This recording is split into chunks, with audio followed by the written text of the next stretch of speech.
aboard a pirate ship. Hey there. Welcome to a shadowy voyage into the heart of pirate life, where the sea whispered promises of freedom, but delivered a brutal test of survival. Before we cast off, take a moment to like this video and subscribe if you're captivated by these tales. Drop a comment to share your favorite pirate story, or let us know where you're tuning in from. Now, settle into your cozy space, close your eyes, and let the gentle sway of a ship carry you back to the golden age of piracy. From 1716 to 1726, picture yourself on a weathered deck, the horizon stretching endless, the air thick with salt, tar, and secrets. Life aboard a pirate ship was no swashbuckling adventure from storybooks. It was a world of hardship, danger, and fleeting moments of brotherhood, where every day tested your will to survive. Let's step aboard and uncover the truth of this perilous life. A pirate ship was a floating fortress, alive with chaos and purpose. Historical records, like Captain Charles Johnson's A General History of the Pirates from 1724, describe vessels like Blackbeard's Queen Anne's Revenge,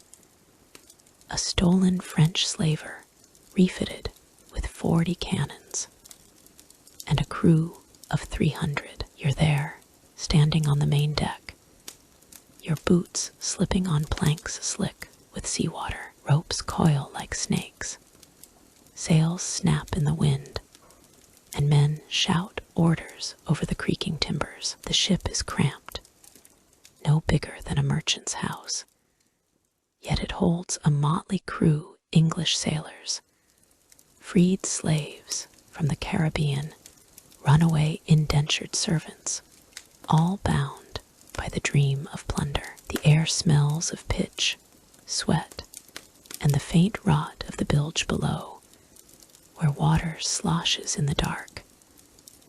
Below deck, life is even grimmer. You sleep in a hammock, slung tight between beams, swaying with the sea's restless rhythm. The hold is a cave of shadows, air heavy with damp, and the stench of unwashed bodies. Lanterns flicker, casting ghostly shapes on the walls, and rats scurry in the corners. Historical accounts from 1718 describe pirate crews packed so tight that men slept in shifts, sharing hammocks still warm from the last occupant. Privacy is a myth. Every cough, every whisper, echoes through the wooden womb of the ship. You lie there, the hull creaking like a living thing, wondering if the next storm will be your last. Food is a constant struggle. Pirates lived on what they could steal: salted pork, hardtack biscuits, maybe a cask of rum if the last raid was lucky. Hardtack, a flour and water slab, is so hard it could break a tooth unless soaked in water or grog. A 1719 journal from a sailor under Captain Bartholomew Roberts tells of crews boiling leather belts when provisions ran dry, a desperate meal that barely dulled the hunger.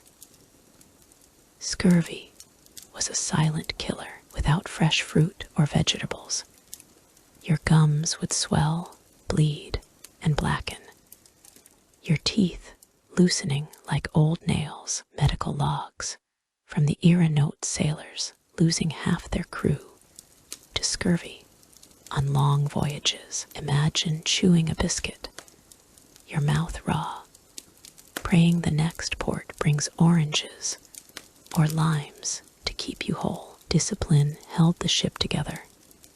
but it was a fragile thread. Unlike the brutal hierarchy of naval ships, pirate crews were democratic, at least in theory. The Articles of Agreement, like those signed by Captain John Phillips' crew in 1724, were a contract every man swore to. They set rules: no stealing from the common loot, no fighting on board, no deserting in battle. The captain was elected, his power checked by the quartermaster, who enforced the code with a whip or a pistol. Picture yourself caught sneaking an extra ration.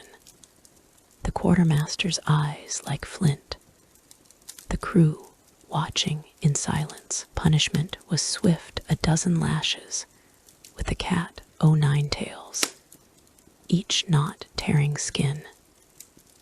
Yet, the code also promised equality. Blackbeard's crew, with nearly a third freed black sailors, shared loot evenly, a radical act in a world of chains.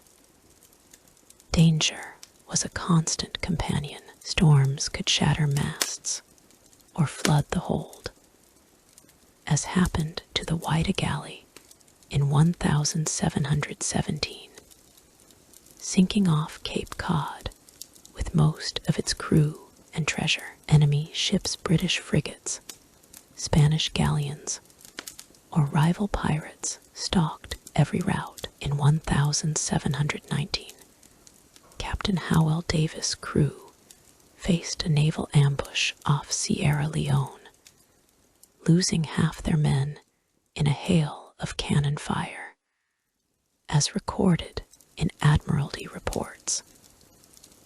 Disease was an even deadlier foe. Yellow fever and dysentery swept through crews, turning the hold into a sickbay of groans and despair. You'd work through fever, hauling ropes, your hands blistered, knowing a single mistake could doom the ship. Yet for all its horrors, the pirate life had an allure that drew men like moths to a flame. It offered escape from the Navy's floggings, or a merchant's starvation wages. Escaped slaves, like those who sailed with Blackbeard, found a rare freedom at sea, their votes equal to any man's in the crew's council. Camaraderie bloomed in stolen moments, singing shanties under a starry sky, passing a jug of rum, telling tales of gold and glory. A 1720 account from a captured pirate describes nights of laughter, men dancing jigs on the deck, their cares drowned in drink. You're there, your voice joining the chorus, the ship rocking gently, a fleeting sense of family among outcasts. But that freedom came at a price. Every raid was a roll of the dice, riches or ruin. The Queen Anne's Revenge ran aground in 1718, stranding Blackbeard's crew, its cannons useless against the sand. Many pirates never saw their share of the loot, lost to shipwrecks, betrayal, or the gallows. As you listen, picture yourself on that deck, the wind in your hair, the sea stretching to forever. Life aboard a pirate ship was a paradox, a dream of liberty wrapped in chains of danger. It was a world where men defied kings, only to bow to the merciless sea. Now let's sail to our next tale, the grim fates of captured pirates, where the promise of freedom met the shadow of the noose. Fates of captured pirates. The sea was a pirate's kingdom, a vast expanse where they defied empires and chased fleeting dreams of gold. But every pirate knew the truth. The law was never far behind. Capture meant the end of freedom, a descent into a world of chains, trials, and grim justice. As you settle into the quiet of this moment, imagine yourself in the damp hold of a naval ship, your wrists bound, the distant clank of irons echoing. The golden age of piracy, from 1716 to 1726, was a time when navies hunted pirates with relentless fury, and those caught faced fates that lingered in sailors' nightmares. Let's drift into the dark tales of captured pirates, where the gallows cast a long shadow, and survival was a rare, fleeting hope. Capture often came swiftly, a betrayal or ambush ending a pirate's run. Naval fleets, like the British Royal Navy, patrolled the Caribbean and Atlantic with orders to crush piracy. In 1718, Captain Woodes Rogers, governor of the Bahamas, offered pardons to pirates who surrendered, but many refused, trusting the sea over the crown. Those caught faced a grim journey. Picture yourself dragged aboard a Navy frigate, your ship burning in the distance, its sails devoured by flames. Historical records, like those in London's Admiralty archives, describe pirates chained in the hold, their bodies bruised from battle, their spirits battered by the promise of judgment. Trials were a spectacle designed to terrify. In 1701, Captain William Kidd, once a respected privateer, faced trial in London for piracy and murder. His name, known from New York to Madagascar, became a warning. Kidd's trial, documented in court records, was a farce his defense ignored. His fate sealed before he spoke. He pleaded that he sailed under legal commissions, but the court saw only a pirate. You're there in the crowded courtroom, the air thick with whispers, as Kidd stands defiant, his voice steady but his hands trembling. The judge's gavel falls, sentencing him to hang. On May 23, 1701, Kidd's body swung at execution dock, his corpse left in a gibbet for the tide to claim. A message to all who dreamed of piracy. Executions were public, brutal displays. In 1720, Captain John Rackham, known as Calico Jack, was captured off Jamaica after a drunken skirmish. His crew, including the fierce Anne Bonny and Mary Read, faced trial in Port Royal. Records from the trial describe a packed courthouse, the air humid, the crowd jeering. Calico Jack was hanged, his body displayed in a cage at the harbor's edge. As noted in a general history of the pirates, imagine the creak of the noose, the sun glinting off the water, the weight of that moment. Anne Bonny, spared for her pregnancy, watched from her cell, her fate uncertain. Some say she escaped, others that she vanished into the shadows. The sea keeps her secrets. Torture was another tool of justice, meant to break pirates before they faced the rope. The sweat, a punishment recorded in 1719 naval logs, forced prisoners to run between two rows of sailors, wielding ropes or blades.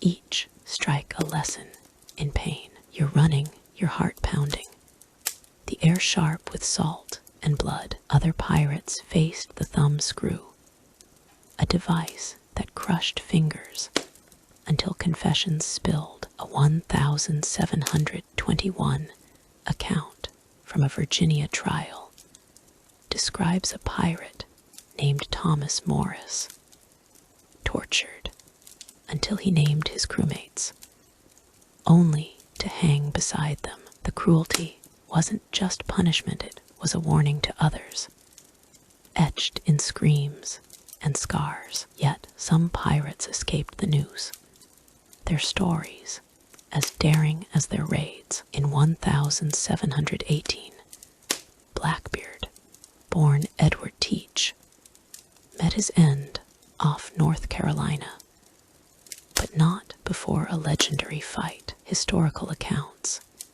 including Governor Alexander Spotswood's letters, detail how Lieutenant Robert Maynard ambushed Blackbeard's ship. The adventure, the battle was chaos, cannons roared, swords clashed, blood stained the deck. Blackbeard took 5 musket balls and 20 cuts before he fell, his head severed and hung from Maynard's bowsprit. You're there, the smoke stinging your eyes, the deck slick underfoot, watching a giant of a man defy death until the end. His crew, less lucky, faced trial and execution, their bodies left swaying in the wind.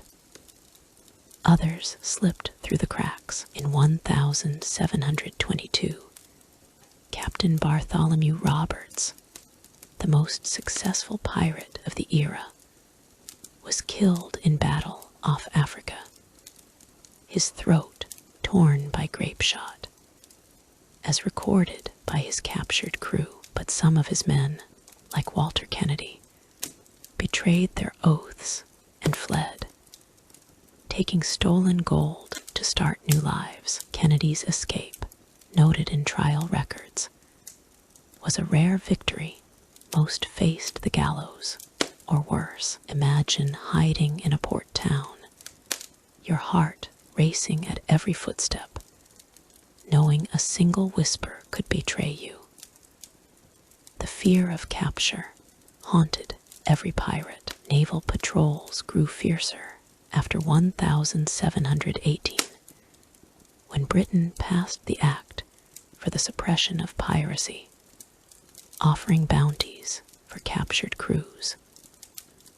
Ports like Nassau, once safe havens, became traps. A 1720 raid on Nassau saw dozens of pirates dragged to trial, their dreams of freedom crushed under the weight of imperial law. You're in that courtroom, the judge's voice cold, the crowd's eyes like daggers. The sentence is read hanging, gibbeting, your name erased from the sea's story. Some pirates faced fates worse than death. Those spared the noose might be sold into servitude, as happened to a few of Calico Jack's crew, sent to labor in Jamaica's plantations. Others were left in gibbets, iron cages hung by rivers, their bodies rotting for all to see. A 1723 account from Execution Dock describes a pirate left in a gibbet for months, his bones picked clean by birds. A grim reminder of the crown's reach. Picture the cage swaying, the tide lapping below, the air heavy with decay. Yet, these stories lingered, fueling legends. Pirates like Kidd and Blackbeard became symbols, heroes to some, villains to others. Their fates, etched in court records and sailor tales, warned of the cost of defiance. As you listen, let the rhythm of the sea calm your mind. Imagine the gallows shadow, the creak of a ship's hold, the fleeting hope of escape. The fates of captured pirates were a brutal end to a desperate dream, a reminder that the sea offered freedom, but the law always waited. Now, let's drift to our next tale, the glittering lure of buried treasure, where gold promised riches, but carried a darker curse. Secrets of buried treasure. The sea holds many secrets, but none glitter quite like the promise of pirate treasure. Gold coins spilling from a chest, emeralds gleaming like stolen stars, silver bars heavy with the weight of dreams. These images spark the imagination, luring men to their doom.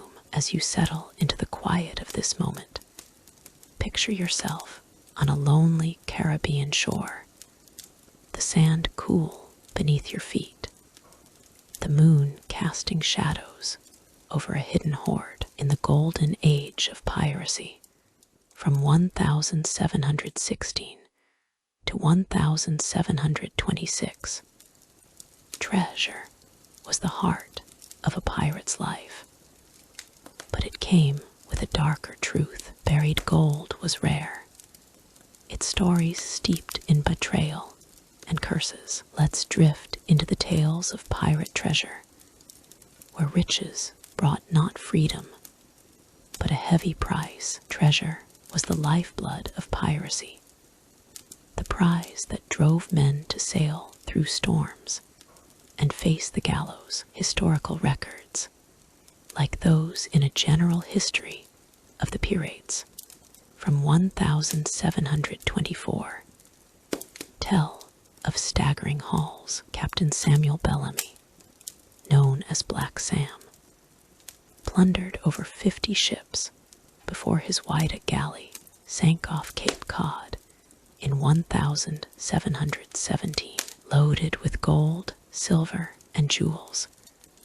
The Whydah was a floating fortune, its wealth estimated at millions in today's coin. When salvagers found it in 1984, led by explorer Barry Clifford, they pulled up coins and artifacts, each piece whispering of a crew that believed their loot would buy eternity. The sea had other plans, swallowing Bellamy and most of his men in a single night. Yet burying treasure was less common than legends suggest. Pirates preferred to spend their gold, not hide it. Why bury coins when rum, women, and fleeting glory waited in ports like Nassau? Captain William Kidd, a privateer turned pirate, was an exception. In 1699, facing capture, he hid a cache of gold and jewels off New York's coast, hoping to bargain for his life. Court records from his 1701 trial in London reveal he never reclaimed it. His treasure lost to time, or perhaps to the men who betrayed him. Picture yourself digging in the dark, the shovel biting sand, knowing the Navy's ships are closing in. Kidd's fate was the gallows, his gold a taunt that outlived him. The act of burying treasure was a desperate choice, born of fear. A pirate crew was a nest of vipers, loyal one day, treacherous the next. Hiding loot on a remote island kept it safe from greedy hands or naval raids. In 1730, Olivier Levasseur, known as La Buse, faced the noose in Réunion. As the rope tightened, he tossed a coated parchment into the crowd, shouting, "Find my treasure if you can." That cryptogram, preserved in French archives, promised a hoard worth billions today. Hidden somewhere in the Indian Ocean, divers still search the Seychelles, chasing shadows in the deep, but none have cracked the code. Imagine holding that parchment, its symbols mocking you, the weight of a dead man's secret in your hands. Curses clung to these treasures like barnacles to a hull. Sailors were superstitious, and every chest of gold carried a tale of doom. The Nostra Senora de Atocha, a Spanish galleon sunk in 1622 off the Florida Keys, was said to be cursed by the men who died guarding its silver and emeralds. When salvagers found it in 1985, after centuries of storms and failed hunts, they reported eerie accidents, sudden squalls, broken equipment, lives lost. Historical records confirm the Atocha's cargo: 40 tons of silver, countless jewels, a fortune that tempted fate. You're there on a salvage ship, the sea calm but heavy with whispers. Was it bad luck, or something darker guarding the gold?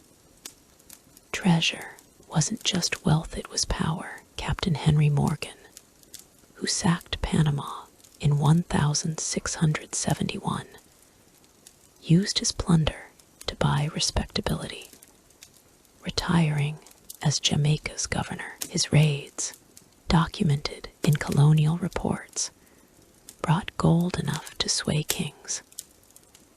But most pirates weren't so fortunate. Their loot vanished stolen by rivals, seized by navies, or lost in wrecks. Blackbeard's Queen Anne's Revenge, abandoned in 1718 off North Carolina, carried chests of silver and gold, now buried in sand and silt. Archaeologists found cannons and a sword hilt, but the treasure remains elusive, a ghost in the deep. Picture yourself diving, the water cold, the shadows shifting, chasing a glimmer that might not exist.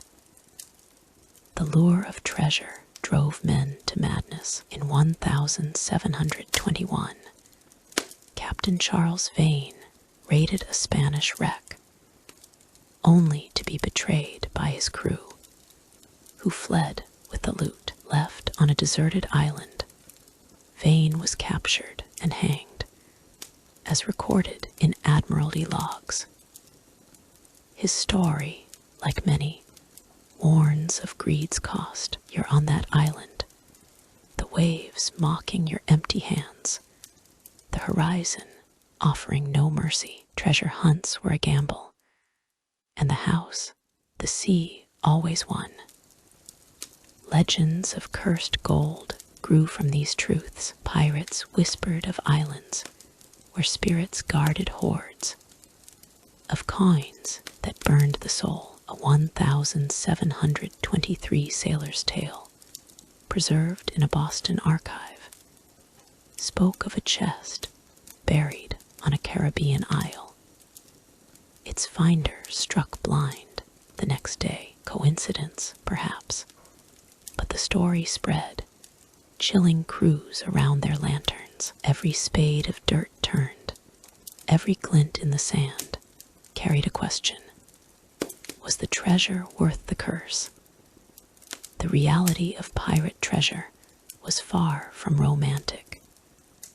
Most pirates died broke, their gold spent or lost. The widest salvage yielded only a fraction of its rumored wealth, the rest claimed by the sea. Levasseur's treasure, if it exists, remains a riddle, its seekers haunted by failure. Kidd's cache, if real, lies somewhere in the Atlantic, a secret kept by the tides. As you listen, imagine standing on that moonlit shore, the sand whispering of riches just out of reach. Treasure was the pirate's dream, but it was also their doom, a fleeting spark that burned out in the dark. These stories linger, not just in history, but in the quiet spaces of the mind. The promise of gold drew men to the edge of the world, only to leave them broken. Let the rhythm of the sea calm you now.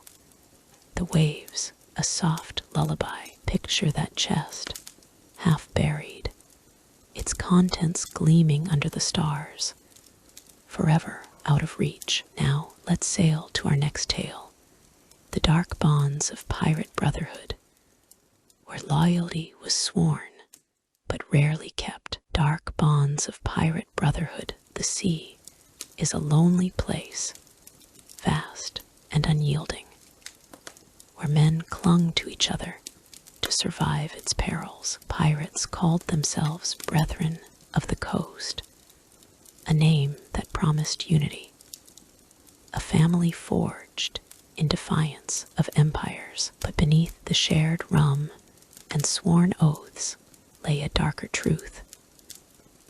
Loyalty was fragile, trust a fleeting guest. As you settle into the quiet of this moment, picture yourself on a swaying pirate ship, the deck creaking underfoot, the air heavy with salt and suspicion. In the golden age of piracy, from 1716 to 1726, a crew was a pirate's strength and his greatest danger. Let's drift into the tales of pirate brotherhood, where bonds were sealed in hope but broken by greed, and every man carried a knife for friend and foe alike. Pirate crews were a patchwork of outcasts, runaway sailors, escaped slaves, men with nowhere left to turn. Historical records,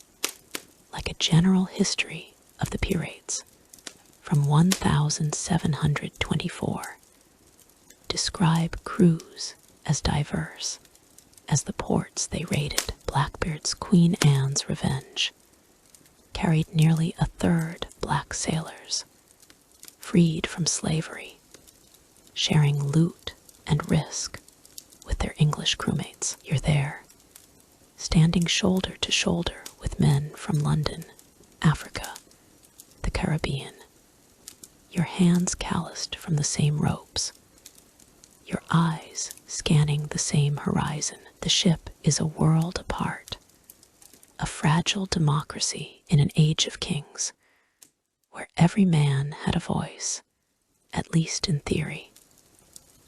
The pirate code was the glue that bound them. Unlike the Navy's iron rule, pirates voted on their captains, their destinations, their fates. Bartholomew Roberts, the most successful pirate of the era, sailed with articles in 1720, preserved in maritime records, that promised equal shares of plunder and a vote for every man, from gunner to cook. No stealing, no desertion, no secrets. The code was clear. Picture yourself signing that parchment, your name inked beside men you barely trust, the candle flickering as the ship rolls. The code offered fairness, a radical dream in 1718, when most sailors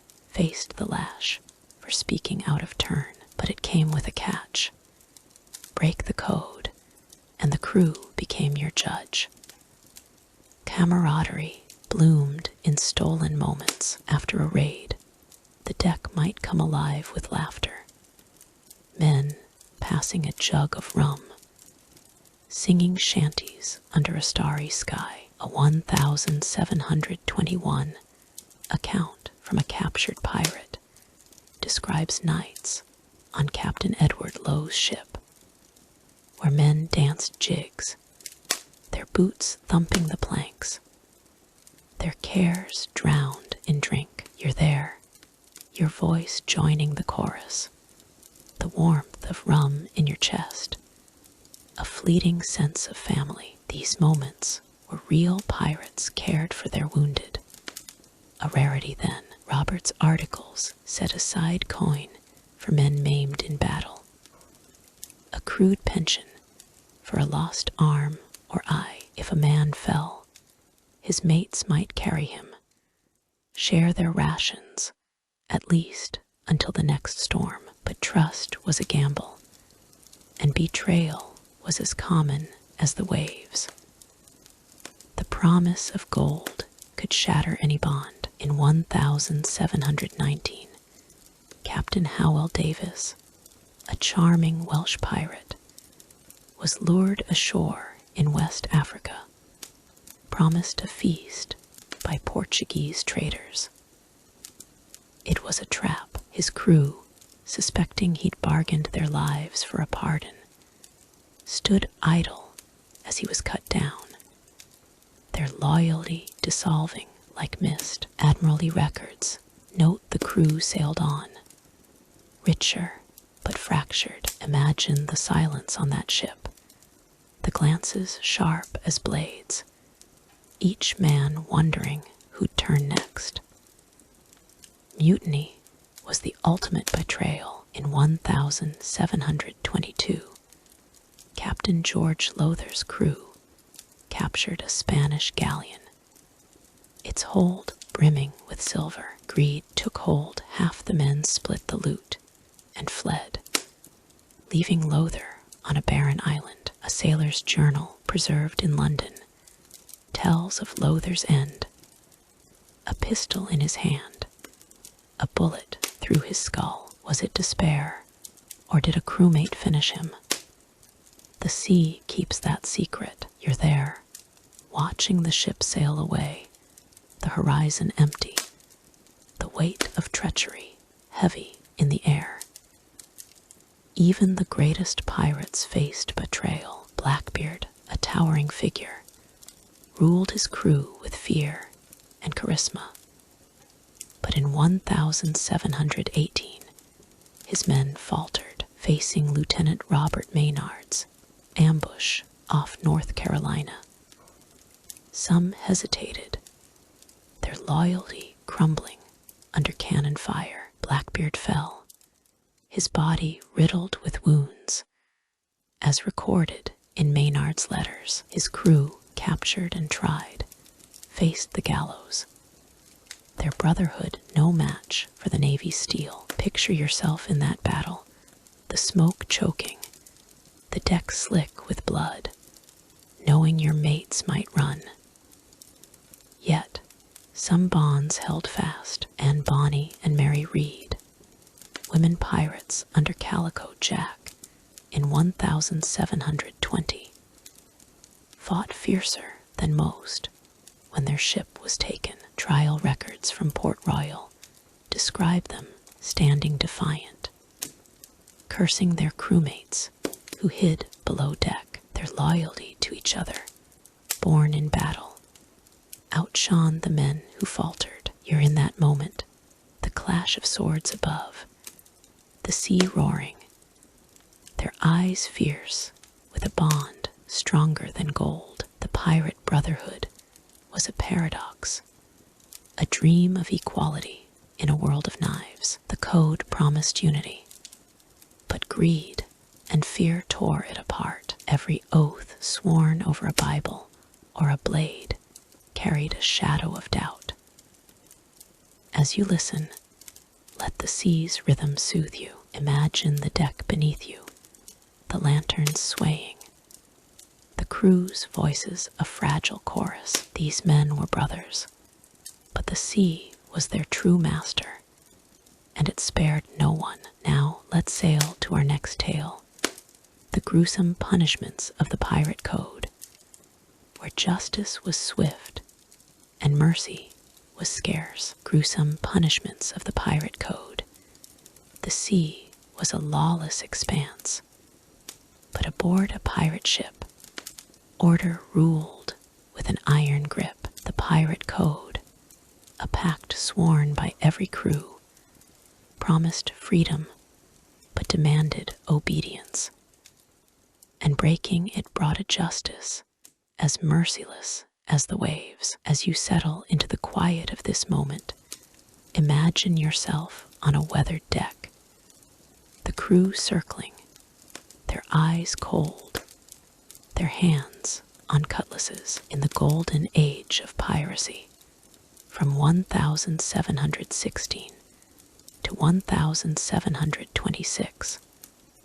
Punishment was a spectacle, a warning carved in pain and fear. Let's drift into the grim world of pirate justice, where the code was law, and mercy was as scarce as a calm sea. The pirate code was no mere suggestion, it was a contract, inked in candlelight, sometimes blood. Captain John Phillips, sailing the Caribbean in 1724, had articles that forbade theft, desertion, or brawling.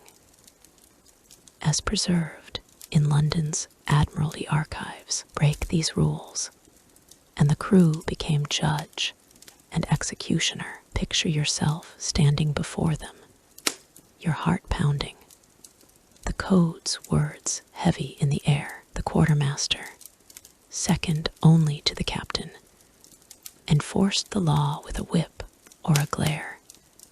His authority absolute. Every man knew the price of defiance, and the punishments were designed to terrify, to keep the fragile brotherhood intact. Flogging was the most common penalty, a brutal ritual that left scars on body and soul. The cat o' nine tails, a whip with 9 knotted cords, tore flesh with every lash. A 1719 account from a captured pirate describes a man flogged for stealing rum, his back raw, his screams lost to the wind. You're there, the deck swaying, the whips crack sharp in your ears, the crew watching in silence. Bartholomew Roberts' articles, recorded in 1720, set 30 lashes for minor offenses, more for betrayal. The pain wasn't just punishment, it was a lesson, etched in blood, that the code was sacred. For graver crimes, like stealing from the common loot, marooning was a fate worse than death. The offender was rowed to a barren sandbar, no bigger than a ship's hold, and left with a bottle of water, a pistol, 1 bullet. In 1725, Captain Charles Vane marooned a sailor named Thomas Brown for hiding a gold coin. As noted in trial records, Brown vanished, claimed by the sea or starvation. His fate, a whisper among the crew. Imagine standing on that sandbar, the sun blistering, the horizon empty, the weight of your choices crushing. Marooning wasn't just exile, it was erasure. The crew forgetting your name as the tide rolled in. Keel hauling was a rarer, crueler punishment, a Dutch invention adopted by pirates like Edward Lowe. A man was tied to a rope, dragged beneath the ship's hull, where barnacles and jagged timbers shredded skin. A 1722 log from Lowe's crew, preserved in colonial records, describes a sailor keel-hauled for refusing to fight, emerging broken, bleeding. If he survived the drowning, you're there, the cold water closing over you, the hull scraping your flesh, the crew's silence deafening. Keel hauling was a spectacle, a warning that defiance meant a slow, agonizing end. Some punishments aimed to shame rather than kill. A thief might wear a wooden collar, a heavy yoke marking him as untrustworthy. As seen in 1721 accounts of Captain George Lowther's crew, others faced the gauntlet, walking between 2 rows of crewmen, each delivering a blow with a rope or fist. These rituals, noted in sailor journals, were about control, not just pain. Picture yourself in that gauntlet, the air thick with tension. Each strike a reminder of the code's power. The crew's unity was fragile, and shame kept it from fracturing. For the worst crimes, mutiny or betrayal, the punishment was death. Walking the plank is a myth, born of later tales. But pirates had their own brutal methods. A traitor might be tied to an anchor and cast into the sea, or hanged from the yardarm, body left swaying as a warning. In 1718, Blackbeard executed a mutinous sailor by binding him to the bowsprit, letting the waves batter him until he broke. As recorded in naval reports, you're on that deck, the rope creaking, the sea roaring below, the crew's eyes hard with judgment. Not all punishments were lethal, but all served fear. Captain Stede Bonnet, the gentleman pirate, enforced his code with a heavy hand, flogging men for minor slights. As noted in his 1718 trial, yet his crew turned on him, handing him to the authorities for a chance at mercy. The code demanded loyalty, but it couldn't force it. Every punishment was a gamble too harsh, and the crew might mutiny too soft, and order would collapse. You're there, watching the quartermaster's whip, wondering if the next blow would spark rebellion. These punishments left scars beyond the flesh. They sowed fear, binding men to the code, even as they dreamed of gold. A 1723 journal from a sailor under Captain Edward Lowe describes a crew so cowed by floggings they obeyed without question, their spirit broken. Yet that same fear fueled betrayal, each man eyeing the other, waiting for a slip. The code was a chain, holding the crew together, but also pulling them under. As you listen, let the sea's rhythm calm your mind. Picture the deck under a moonlit sky, the lanterns flickering, the crew's faces shadowed with doubt. The pirate code was a vow of brotherhood, but its punishments were a grim reminder. Trust was a luxury no pirate could afford. These tales of justice linger, not just in history, but in the quiet spaces of the night. Now let's sail to our next tale, the eerie curses and superstitions of the pirate world, where the sea itself whispered doom. Curses and superstitions of the pirate world. The sea is a vast, untamed mystery, its depths hiding truths no man could fully know. To pirates of the Golden Age, from 1716 to 1726, every wave carried a whisper, every shadow a warning. Superstitions ruled their lives, binding them to rituals as surely as the ropes on their sails. As you settle into the quiet of this night, picture yourself on a creaking pirate ship, the moon pale above, the air thick with salt and dread. A whistle, a bird, a coin tossed into the deep, each held meaning, a sign of fortune or doom. Let's drift into the eerie world of pirate curses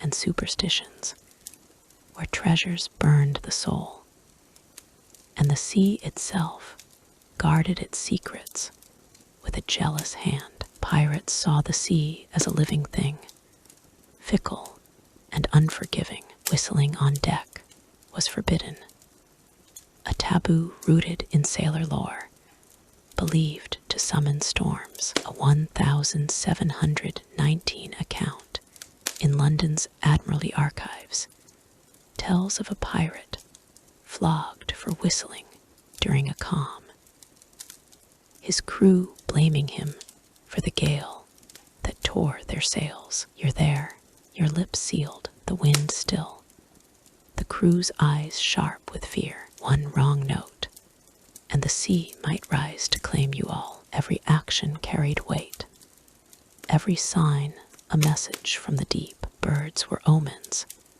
their wings cutting the sky with meaning. An albatross circling the ship was both luck and a warning. Kill one, and you invited a curse, a belief later woven into Coleridge's poem, but born in real sailor tales. In 1720, Bartholomew Roberts' crew shot an albatross off the African coast. As noted in a sailor's journal, days later, their ship ran aground. Half the crew lost to the waves. Survivors swore the bird's ghost haunted their rigging, a shadow no lantern could banish. Picture it, the great bird soaring above, its eyes holding secrets, its cry a chill in your bones. Women aboard were another taboo, thought to anger the sea's spirits. A 1721 log from Captain Edward Lowe's crew describes a sailor hiding his wife below deck, only for the ship to be battered by a sudden squall. The crew, frantic, cast her adrift in a rowboat, believing her presence cursed them. She vanished, her fate unknown, the sea swallowing her story. You're on that deck, the storm raging, the crew's fear palpable, their superstitions stronger than reason. Yet women like Anne Bonny and Mary Read defied this curse, sailing with Calico Jack in 1720. Their courage a quiet rebellion against the sea's rules. Treasures, too, carried curses. The Nostra Senora de Atocha, a Spanish galleon sunk in 1622 off the Florida Keys, held 40 tons of silver and emeralds, as confirmed by salvage records. When divers found it in 1985, they spoke of strange accident storms from nowhere, machines failing, men lost. Was it the sea's wrath, or the ghosts of the sailors who died guarding the gold? Imagine diving into that wreck, the water cold, the glint of silver taunting, the shadows whispering of a price unpaid. Olivier Levasseur, called Labuse, left a legend that haunts treasure hunters still. In 1730,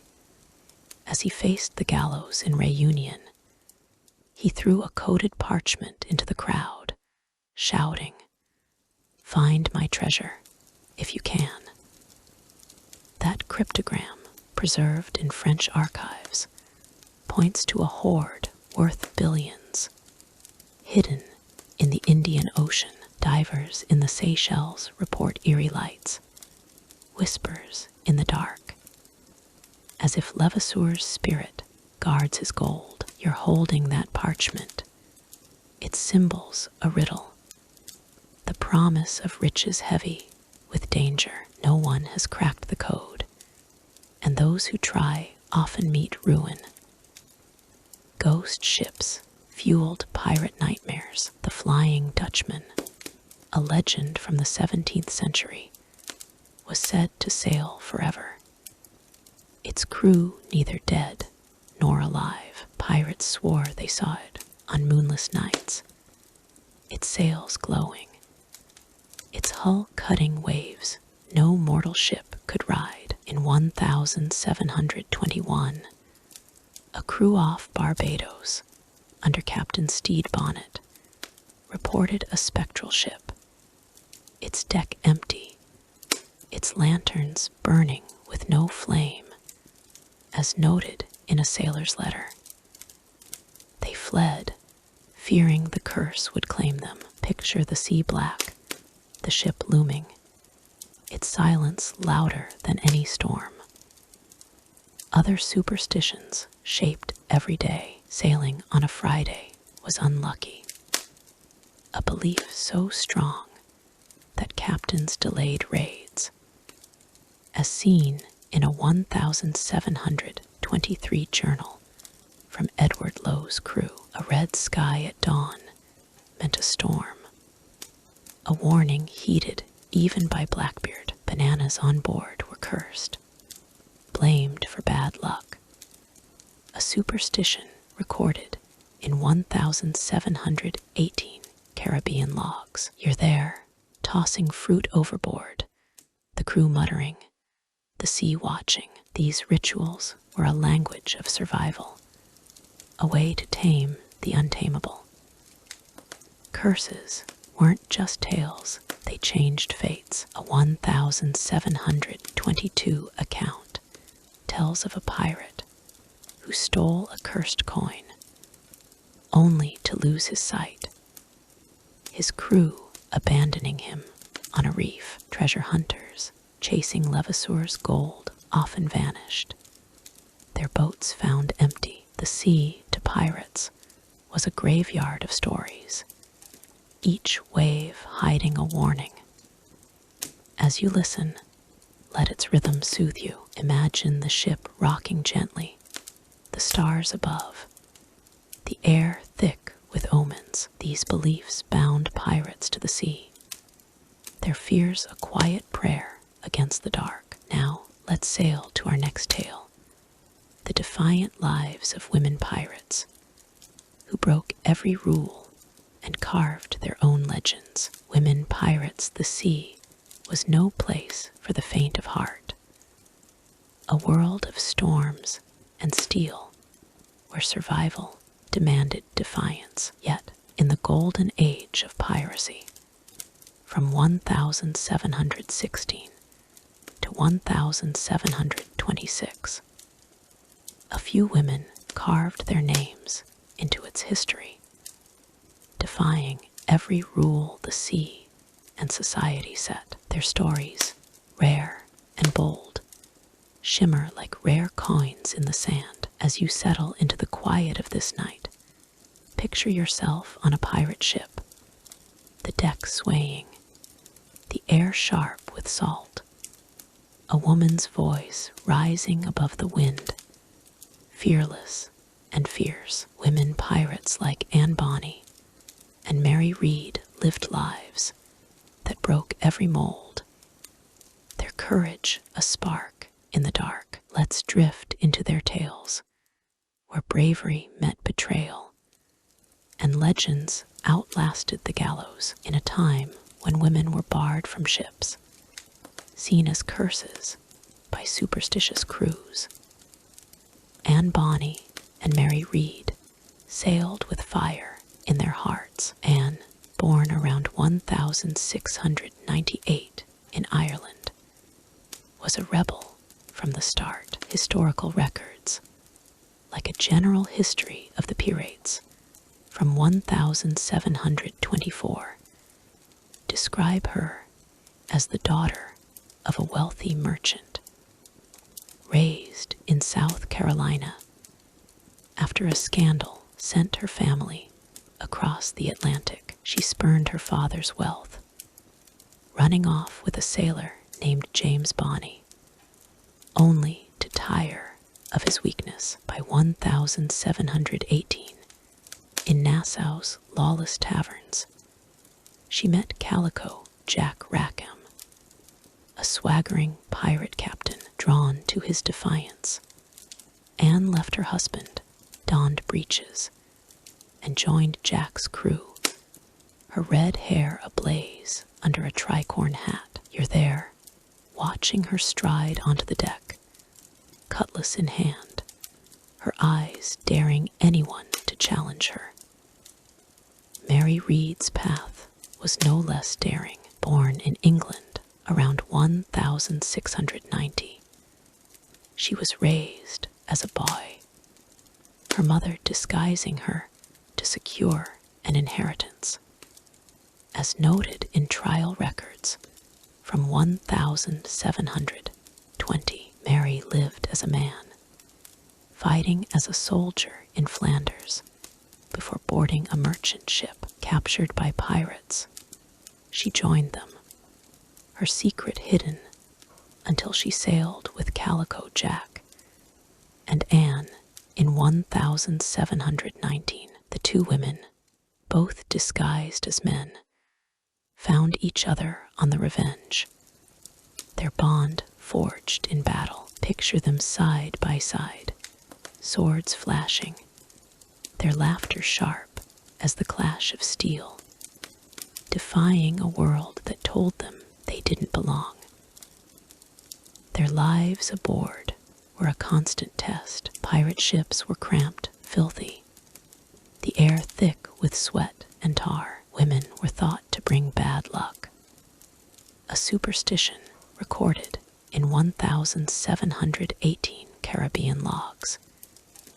Yet Anne and Mary proved fiercer than most. During raids, they fought with a fury that stunned their foes. A 1720 account from a captured merchant describes two figures, one with fiery hair, the other lean and quick, cutting through a Spanish crew with no mercy. You're on that ship, the deck rocking, cannon smoke stinging your eyes.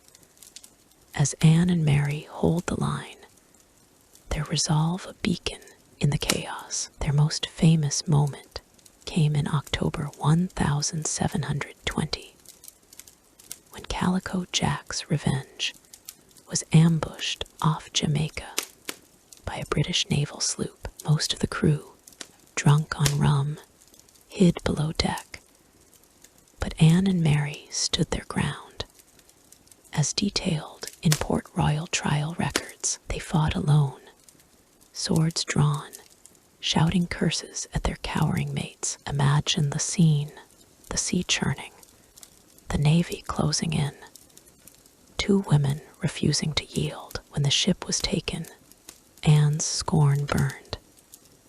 If you'd fought like men, you wouldn't hang like dogs, she reportedly spat at Jack. Her words, preserved in a general history, echo with defiance.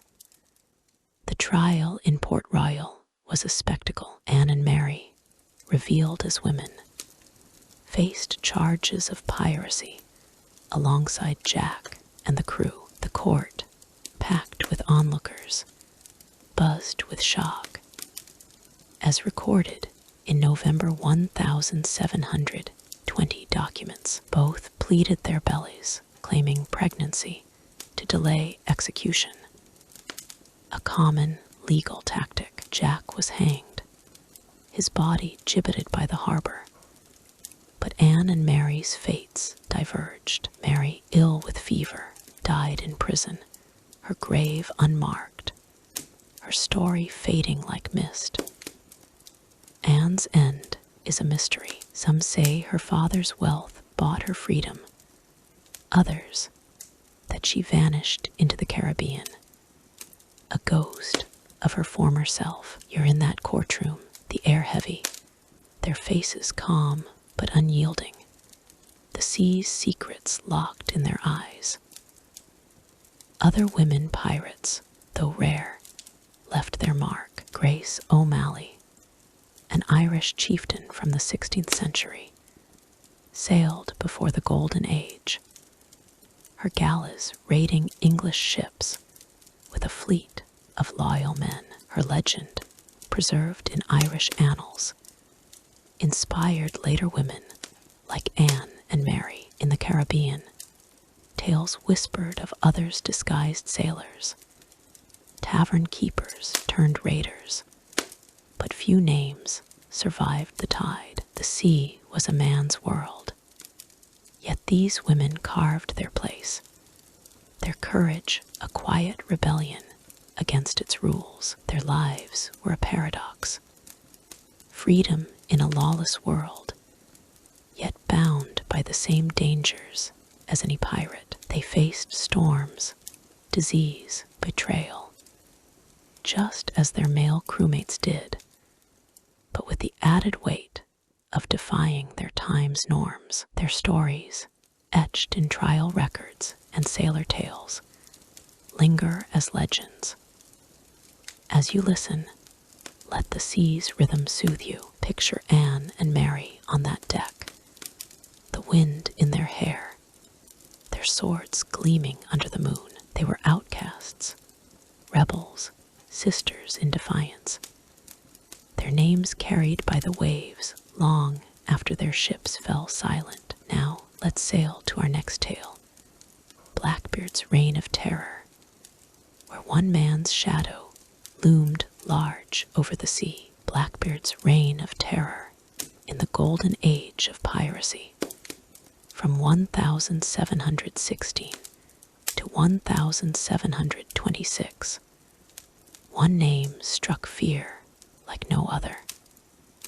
Blackbeard. Edward Teach, a towering figure with a beard like midnight, turned the sea into his stage, his legend a shadow that darkened every shore. As you settle into the quiet of this night, picture yourself on a merchant ship, the horizon dark, a black flag rising, its skull grinning under a moonlit sky. Blackbeard's reign was brief, but brutal.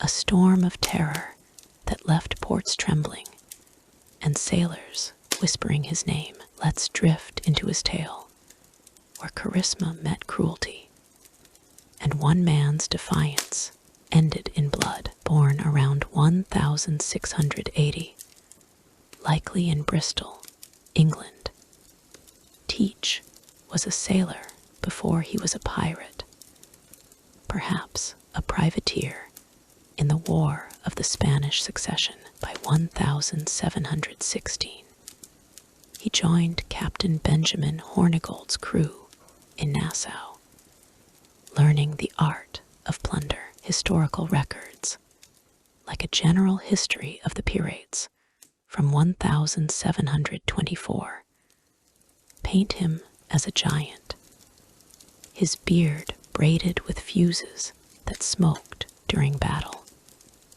his eyes wild with menace. You're there, watching him board a ship, pistols crossed over his chest, his presence a weapon sharper than his cutlass. By 1717, he commanded the Queen Anne's Revenge, a stolen French slaver armed with 40 cannons, its deck a fortress of chaos.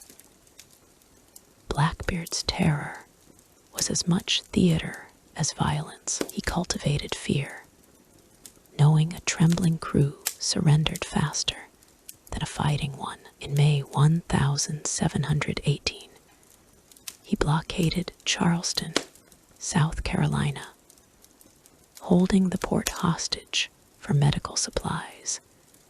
As recorded in colonial letters, his fleet of 4 ships, bristling with guns, anchored off the harbor, their flags a warning. Merchants paid ransom, their pride broken, while Blackbeard's laugh echoed over the waves. Imagine the panic in Charleston, the sails looming, the townsfolk praying for deliverance. His audacity made him a legend, but it also drew the law's eye.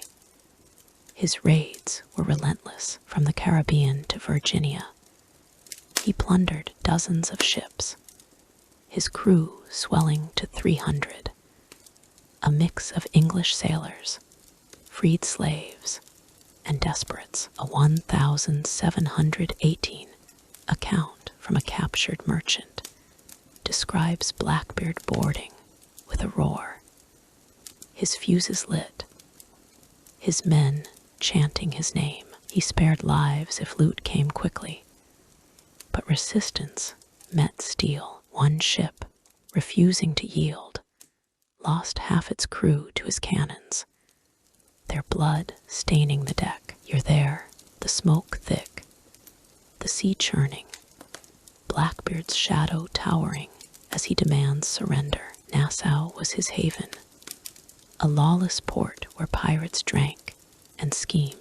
But in 1718, Governor Woodes Rogers arrived with a royal pardon, demanding pirates swear allegiance or face the noose. Blackbeard took the pardon, only to break it months later. His heart tied to the sea, he sailed north, grounding the Queen Anne's Revenge off North Carolina, perhaps deliberately, as some crew suspected, to shed dead weight. The ship's wreck, found in 1996, held cannons and gold dust, a ghost of his empire. Picture yourself on that stranded ship, the hull scraping sand, Blackbeard's grin hiding secrets. His end came at Ocracoke Inlet, November 22, 1718. Virginia's Governor Alexander Spotswood, tired of Blackbeard's raids, sent Lieutenant Robert Maynard to hunt him. Maynard's sloops cornered Blackbeard's adventure, sparking a battle that shook the sea. Historical records, including Spotswood's letters, describe a brutal clash. Blackbeard boarded Maynard's ship, his sword flashing, his fuses smoking. He took 5 musket balls and 20 cuts before he fell, his blood pooling on the deck. You're there, the cannons roaring, the air heavy with gunpowder. Blackbeard's roar silenced at last. His head was hung from Maynard's bowsprit, a trophy for the crown. Blackbeard's crew faced grim fates. Most were captured, tried in Williamsburg, and hanged, their bodies gibbeted by the river. As noted in Virginia records, his legend, though, outlived him, fueled by tales of his ferocity and hidden treasure. The Queen Anne's Revenge still yields artifacts, each a whisper of his reign. As you listen, let the sea's rhythm calm you. Imagine his ship under the stars, his shadow looming, his name a warning. Blackbeard was a storm brief but unforgettable, his terror etched in the waves. Now let's sail to our next tale, the lawless havens where pirates ruled, far from the reach of kings. Pirate havens and hideouts in the golden age of piracy, from 1716 to 1726. The sea offered freedom, but ports gave pirates life. Havens like Nassau, Tortuga, and Port Royal were more than docks, they were kingdoms of chaos, where outlaws drank, plotted, and defied the world. As you settle into the quiet of this night, picture yourself stepping onto a bustling pier, the air thick with rum, smoke, and laughter, the horizon alive with black flags. These hideouts were the heart of piracy, places where gold flowed and laws crumbled. Let's drift into their tales, where freedom came at a cost, and every tavern held a secret. Nassau, in the Bahamas, was the pirate capital. By 1715, it was a lawless speck, its forts crumbling, its governor long gone. Pirates like Benjamin Hornigold and Henry Jennings made it their base. As noted in a general history of the pirates, ships crowded its harbor, their sails tattered, their holds stuffed with plunder. taverns spilled with music, fights, and deals, while merchants traded gold for guns. You're there, weaving through the crowd, the scent of tar and ale heavy, a pirate's laugh cutting the night. Nassau was a republic of rogues, where every man was king until a better blade came along. Tortuga, off Haiti's coast, was another stronghold, a French and Spanish outpost turned pirate den. It thrived in the 1710 under men like Charles Vane. Colonial reports describe its hills dotted with shacks, its shores lined with ships. Pirates drank in ramshackle bars, their loot buying loyalty or betrayal. A 1717 account tells of Vane brawling in a Tortuga tavern, his knife settling a debt over spilled rum. Picture yourself in that bar, the air smoky, the floor sticky, every glance a challenge. Tortuga was a haven, but its freedom was a fleeting tide. Port Royal, Jamaica, once called the wickedest city on earth, drew pirates before its 1692 earthquake. By 1716, it was rebuilding, its docks a magnet for men like Calico Jack Rackham. Trial records from 1720 describe its streets alive with sailors, prostitutes, and merchants fencing stolen gold. The city's forts, meant to keep pirates out, often welcomed them for a bribe. You're walking its alleys, the lanterns flickering, the sea whispering of raids. Port Royal offered safety, but its price was vigilance. Every stranger a potential spy. These havens were more than ports, they were lifelines. Pirates repaired ships, traded loot, recruited crews. A 1716 log from Nassau lists over 1,000 pirates in its harbor. Outnumbering its settlers, women like Anne Bonny roamed these streets, their presence defying superstition. Yet, danger lurked. Governors took bribes, but turned when royal ships arrived. In 1718, Woodes Rogers sailed into Nassau with a pardon and a fleet, as recorded in colonial letters.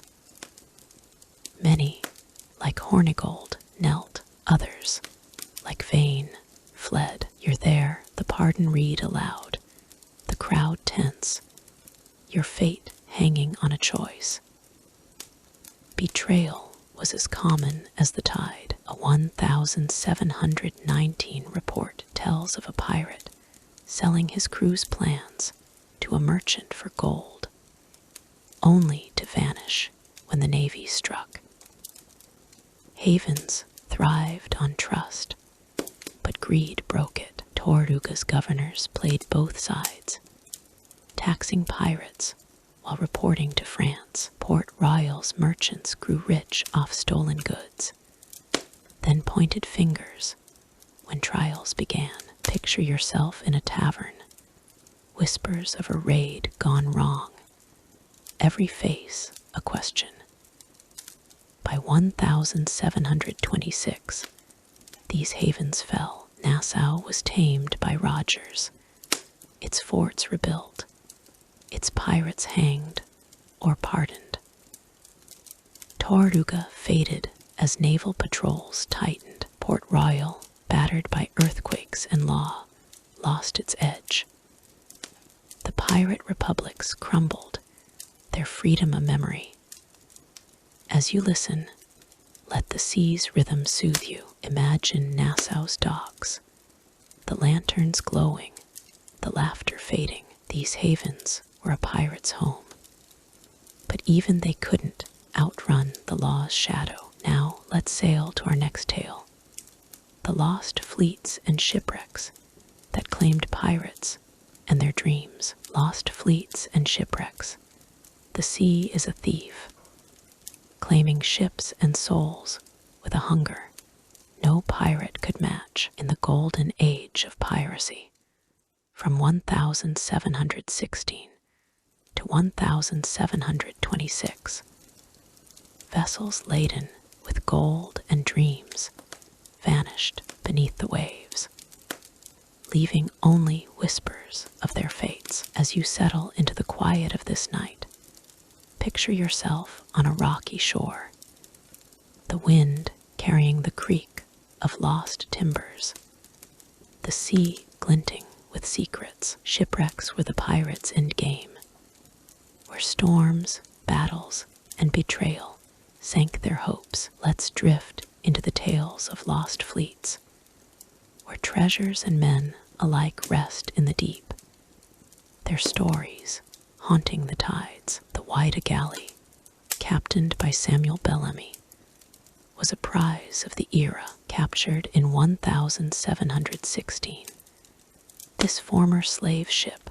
became a pirate flagship, armed with 28 cannons and stuffed with plunder from over 50 raids. Historical records, like a general history of the pirates from 1724, describe its hold brimming with gold, silver, and jewels, a fortune worth millions today. In April 1717, off Cape Cod, a nor'easter struck, its winds howling, its waves towering. The Whydah broke apart, taking Bellamy and 143 men to the deep, as confirmed by survivor accounts. You're there, the storm roaring, the deck splintering, the sea swallowing all, when salvagers, led by Barry Clifford,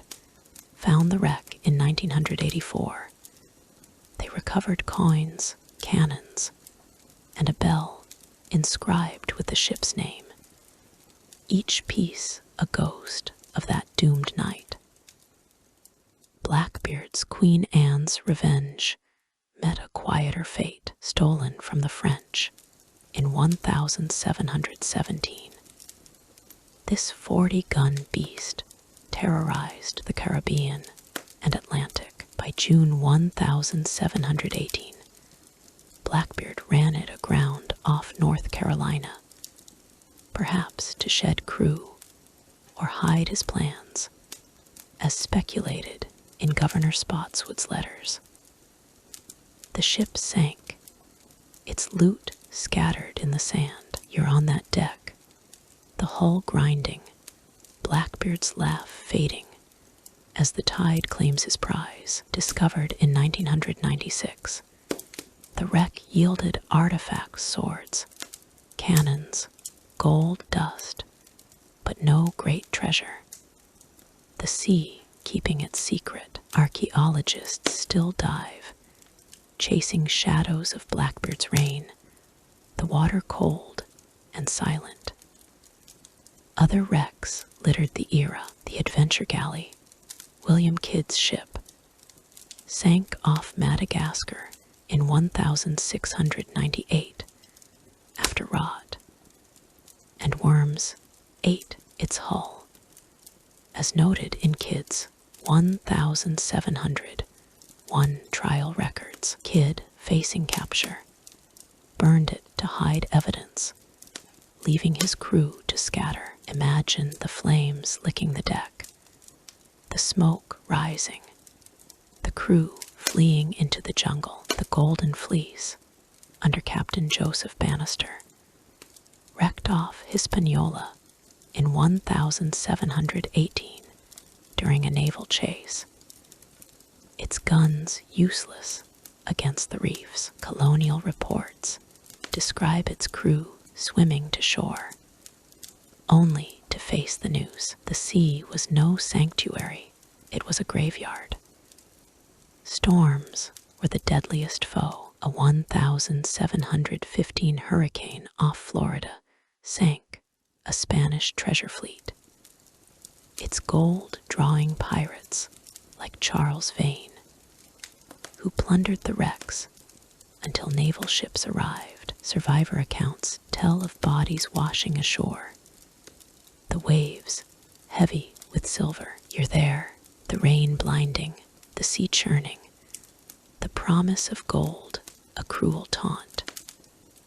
Some wrecks were born of battle. In 1719, Captain Howell Davis' ship was ambushed off Sierra Leone, its hull shattered by cannon fire. As recorded in Admiralty logs, Davis died, his crew sinking, their loot lost to the deep.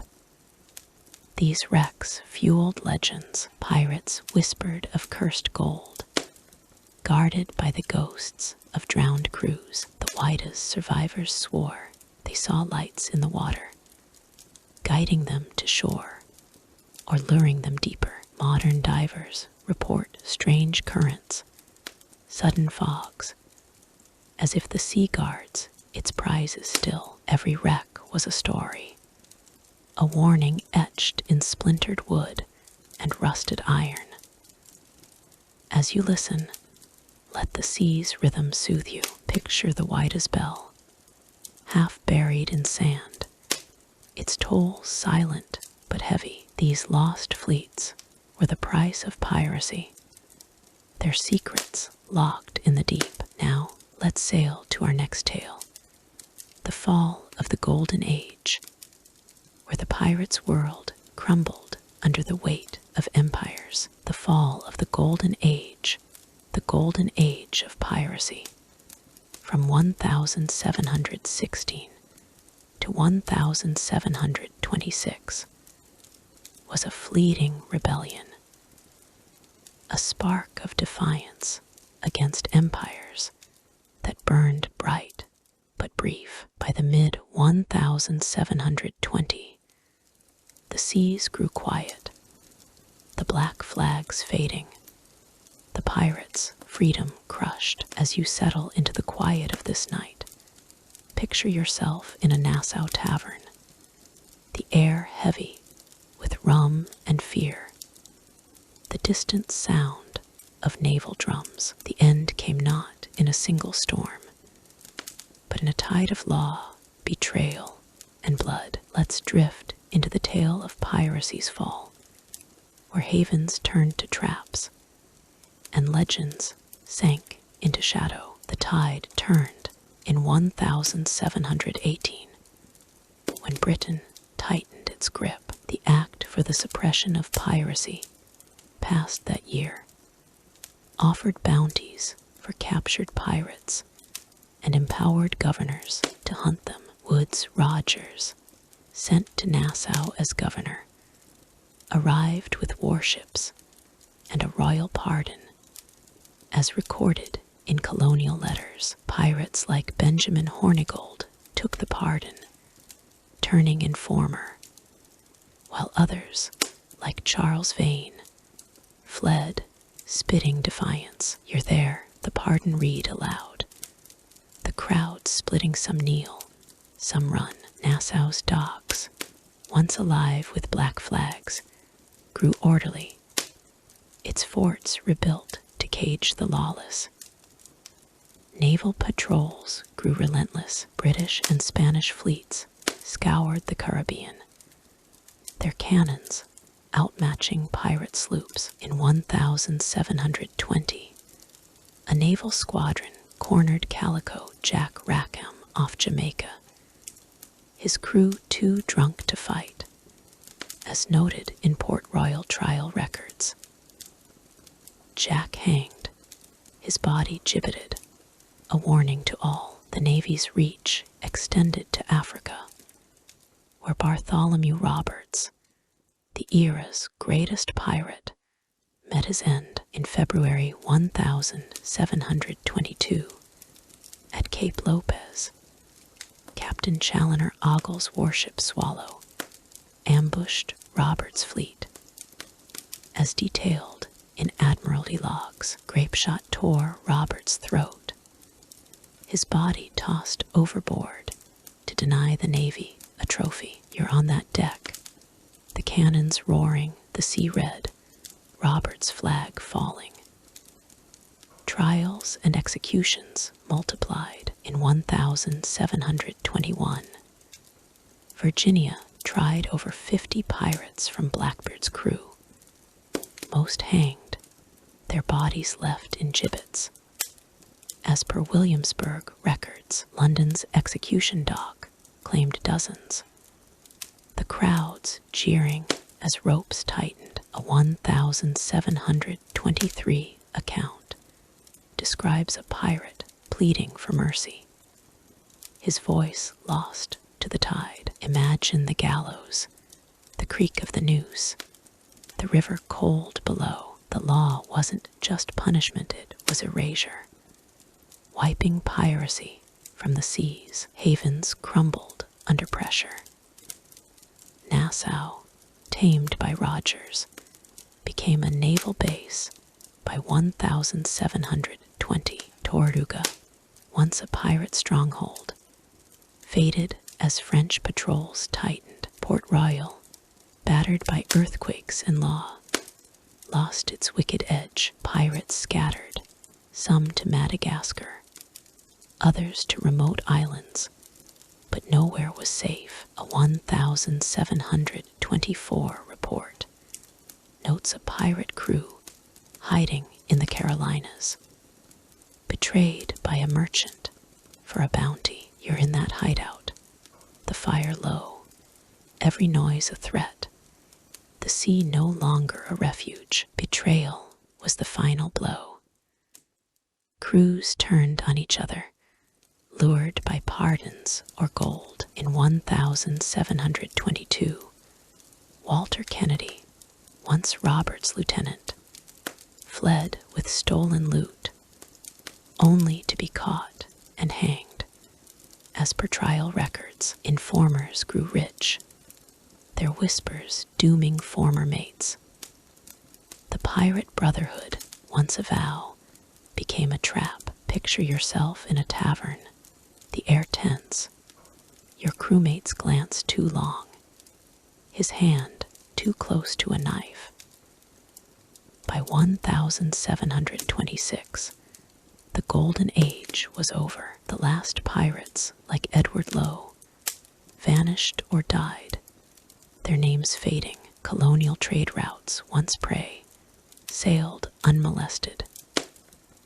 The sea, once a lawless frontier, bowed to empires, yet the pirate's shadow lingered in tales, their defiance a spark in sailor lore.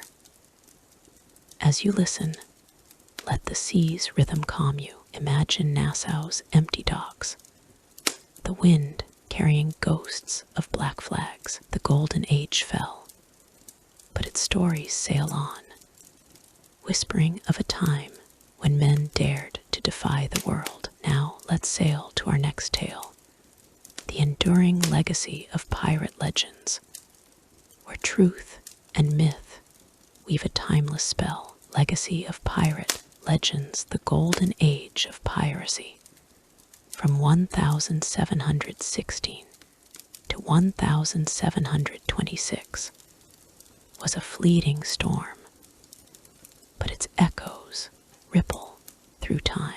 Pirates, once hunted as outlaws, became legends, their tales woven into books, songs, and screens, their names synonymous with rebellion. As you settle into the quiet of this night, picture yourself in a dimly lit tavern, the air heavy with smoke, a storyteller spinning tales of black flags and hidden gold. The legacy of pirates is a tapestry of truth and myth, where men like Blackbeard and women like Anne Bonny live forever. Let's drift into their enduring stories, where the sea's shadows cast a timeless spell. The seeds of pirate legends were sown in their own time, A General History of the Pirates, published in 1724 by Captain Charles Johnson, was a bestseller blending fact and fiction to paint pirates as both villains and heroes. Its pages brought Blackbeard's smoking beard and Calico Jack's daring to life, shaping how the world saw them. You're there, turning those pages, the ink fresh, the stories vivid with cannon smoke and betrayal. The book, likely penned by Daniel Defoe, gave pirates immortality. Their exploits read by candlelight in London and Boston, their names whispered with awe. Blackbeard's legend grew larger than life. His 1718 blockade of Charleston, recorded in colonial letters, became a tale of audacity. His fuses sparking fear in every port. By the 19th century, ballads sang of his final battle, exaggerating his wounds to mythic proportions. Anne Bonny and Mary Read, too, captured imaginations. Their 1720 trial in Port Royal, detailed in court records, shocked readers with their defiance, their breeches and swords defying a woman's place. Picture a theater in 1800, the crowd gasping as actors recreate their fight, the stage alive with the sea's roar. Literature cemented their fame. Robert Louis Stevenson's Treasure Island, published in 1883, drew on pirate tales. Its Long John Silver, a blend of cunning and charm, inspired by figures like Bartholomew Roberts. The book's maps, riddles, and buried gold, rooted in stories like William Kidd's Lost Cash, thrilled readers. Its pages a portal to the Caribbean. You're reading it now, the parchment map unfolding, the promise of treasure heavy in the air. Later, J.M. Barrie's Peter Pan in 1904 gave us Captain Hook, a villain echoing Blackbeard's menace. His hook, a nod to the era's brutal injuries. The 20th century brought pirates to the screen. Hollywood's 1935 Captain Blood, starring Errol Flynn, romanticized the pirate as a dashing rebel, drawing on Henry Morgan's raids. By 2003, Pirates of the Caribbean made Jack Sparrow a household name, blending Calico Jack's swagger with modern wit. These films, while fictional, leaned on real history. Blackbeard's Queen Anne's revenge-inspired ships, Anne Bonny's fire-shaped heroines. Imagine a darkened cinema, the screen glowing with sails and swords, the audience lost in a world born of 1718. Yet, myths often buried truth. Pirates were not just rogues with parrots, they were desperate men, often brutal, their lives far from glamorous. A General History exaggerated their wealth, ignoring the disease and betrayal that defined their world. As noted in Admiralty archives, modern scholars like Marcus Ridicker reveal pirates as early democrats, their codes defying tyrannical navies.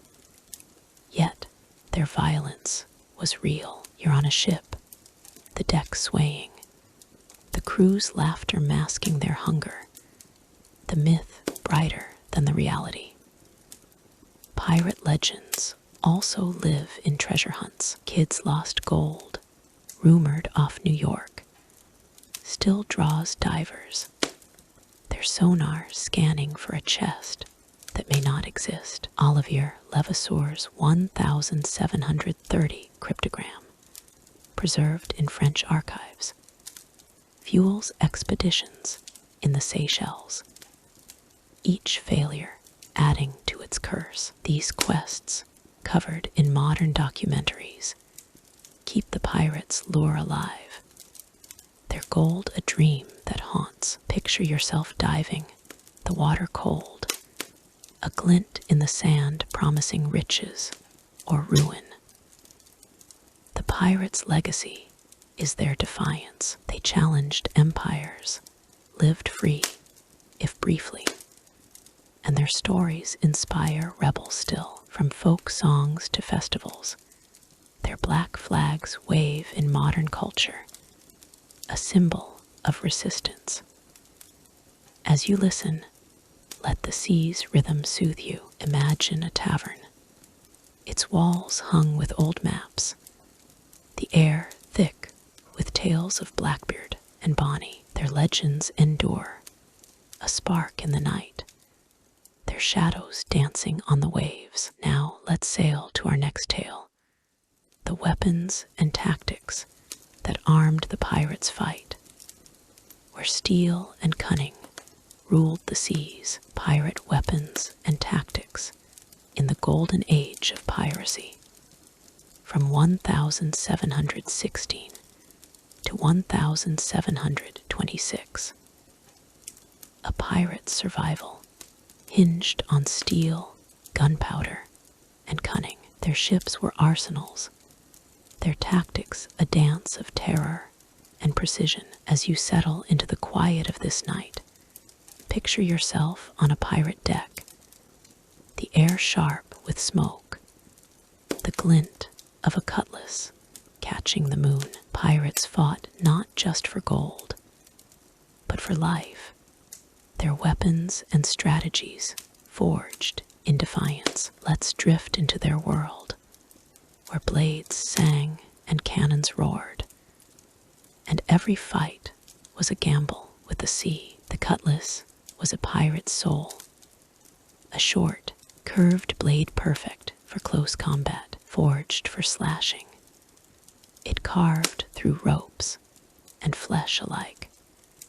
As noted in 1718 naval reports, Blackbeard carried two, their edges gleaming, his hands steady in battle. You're there, gripping a cutlass, its weight familiar, the deck slick underfoot, boarding axes, equally brutal, smashed locks and skulls, their iron heads splitting wood in raids. A 1720 account from a merchant ship describes pirates swinging axes, their blows relentless, their eyes wild.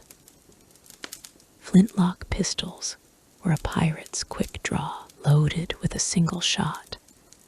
They were unreliable, but deadly at close range. Bartholomew Roberts, raiding off Africa in 1721, fired volleys to cow his prey. As recorded in a general history of the pirates, pirates carried multiple pistols slung across their chests, ready to fire and discard. Picture the smoke curling, the crack of a flintlock, the enemy faltering. Muskets, longer and less common, were used for sniping from the rigging, their lead balls piercing sails and men. Cannons were the ship's thunder, iron beasts that defined a pirate's power. The Queen Anne's Revenge mounted 40, as noted in its 1996 excavation, each firing 6-pound balls that shattered hulls. Pirates preferred chain shot and grape shot, tearing sails and men, maximizing terror. A 1718 report from Blackbeard's Charleston blockade describes his cannons firing warning shots, forcing surrender without a fight. You're on that deck. The cannons recoil, shaking the planks. The air thick with gunpowder. Tactics were as vital as weapons. Pirates favored ambushes, using speed and surprise. Small sloops, like Calico Jack's Revenge, outran heavier merchant ships. As seen in 1720 Caribbean logs, they struck at dawn or dusk, the light hiding their approach. Blackbeard's 1718 Ocracoke battle showed his cunning. He lured Lieutenant Robert Maynard into shallow waters, only to be outmaneuvered, as per Spotswood's letters. Imagine the tension, the sails taut, the crew silent, waiting for the signal to strike. Boarding was the heart of pirate combat. Grappling hooks pulled ships close, pirates swarming with cutlasses and pistols. A 1719 account of Howell Davis' raid off Sierra Leone describes his crew leaping aboard, shouting to unnerve their foes. They aimed to intimidate, waving black flags, firing volleys to break morale. You're there, the ship's locked, the deck a chaos of blades, your heart pounding. If resistance persisted, they burned powder in pans, creating smoke to mimic a larger force, a trick Blackbeard mastered. Deception was their sharpest tool. Pirates flew false flags, merchant or naval colors, to approach undetected. In 1720, Edward Lowe posed as a traitor, only to raise the black flag at the last moment. As noted in survivor accounts, they spread rumors of their cruelty, ensuring surrender before a shot was fired. The sea was their stage, every tactic a performance to claim gold without blood. Yet when blood was spilled, it was brutal. The deck red, the waves carrying the cost. These weapons and tactics made pirates legends, but also targets. By 1726, naval firepower overwhelmed them, their sloops no match for warships. As you listen, let the sea's rhythm soothe you. Picture a ship under moonlight, cutlasses glinting, cannons silent. Pirates fought with ferocity, but the sea and law outlasted them, their blades now relics in the deep. Now let's sail to our final tale, the lives of pirates after the fall, where freedom faded into shadow. Life after piracy.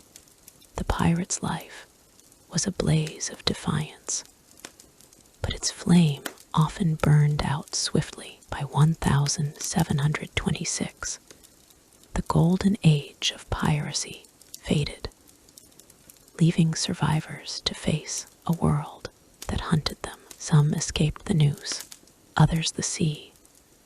But life after piracy was no simple tale. As you settle into the quiet of this night, picture yourself on a deserted shore, the black flag furled, the horizon offering no promises for those who outlived their ships. The path was fraught with reinvention, betrayal, or oblivion. Let's drift into the fates of pirates after the fall, where freedom's cost lingered like salt in the air. Many pirates sought pardons, trading rebellion for mercy. In 1718, King George I offered amnesty to pirates who surrendered. As recorded in colonial proclamations, Benjamin Hornigold, once Nassau's pirate king, took the pardon, turning privateer for for Governor Woods Rogers by 1719. He hunted his former allies, as noted in Admiralty logs, chasing men like Charles Vane with the same zeal he once shared. You're there, watching Hornigold sign the parchment, his eyes haunted, his old life a shadow, yet his new role was no salvation. He died in a 1719 shipwreck, the sea claiming its own. Others tried to vanish into the crowd. Henry Morgan, the Welsh pirate who sacked Panama in 1671, used his wealth to buy respectability, becoming Jamaica's deputy governor. As detailed in colonial records, his raids, once infamous, were pardoned by a crown eager for his gold. Picture his manner, the sea distant, his hands clean but heavy with memory. Less fortunate pirates, like Stede Bonnet's crew, faced betrayal after taking the 1718 pardon. Many returned to piracy, only to be caught and hanged, their names erased from Port Royal's rolls. Some fled to distant shores. Madagascar, a pirate haven in the 1720, drew men like John Plantain, who styled himself a king, ruling over locals with stolen gold, as noted in sailor journals. But isolation was no escape disease, and rival tribes ended many such dreams. A 1723 account describes a pirate settlement raided by natives, its huts burned, its men scattered. You're in that jungle, the air thick, the sea a distant promise, your old life a fading dream. These exiles lived as ghosts, their freedom a fragile lie. Capture often meant the gallows. In 1721, Virginia tried over 50 of Blackbeard's crew, most hanged, their bodies gibbeted by the James River. As per Williamsburg records, those who escaped execution faced prison or slavery. A 1722 London trial spared a few young pirates, sentencing them to indentured servitude in the colonies, their freedom traded for chains. Imagine the cell, the walls damp, the noose a shadow in every corner. For some, like Anne Bonny, the end was a mystery. After her 1720 trial, she vanished, perhaps freed by her father's wealth, perhaps lost to the Caribbean, as speculated in a general history of the pirates. A few turned their skills to honest trade. Former pirates became merchant sailors, their knowledge of the sea valued but watched. A 1724 Boston log mentions a pardoned pirate working the docks, his tattoos betraying his past, his eyes fixed on the horizon. Others became smugglers, slipping into the gray edges of law. John Julian, a Whydah survivor, likely joined native tribes after the 1717 wreck, as suggested by salvage records. You're there, walking a new path. The seas call faint, but persistent. You're past a secret you can't outrun. Life after piracy was a shadow of the freedom they chased. Pardons promised salvation, but often led to betrayal. Exile offered refuge, but no peace. The gallows or the sea claimed most, their names fading like foam. As As you listen, let the sea's rhythm soothe you. Picture a lone figure on a dock, the waves whispering of lost ships, the stars cold above. These men and women lived free, if briefly, their lives a spark against the tide. Now let's sail to our next tale. The ships that carried pirates to glory, their hulls a fleeting home.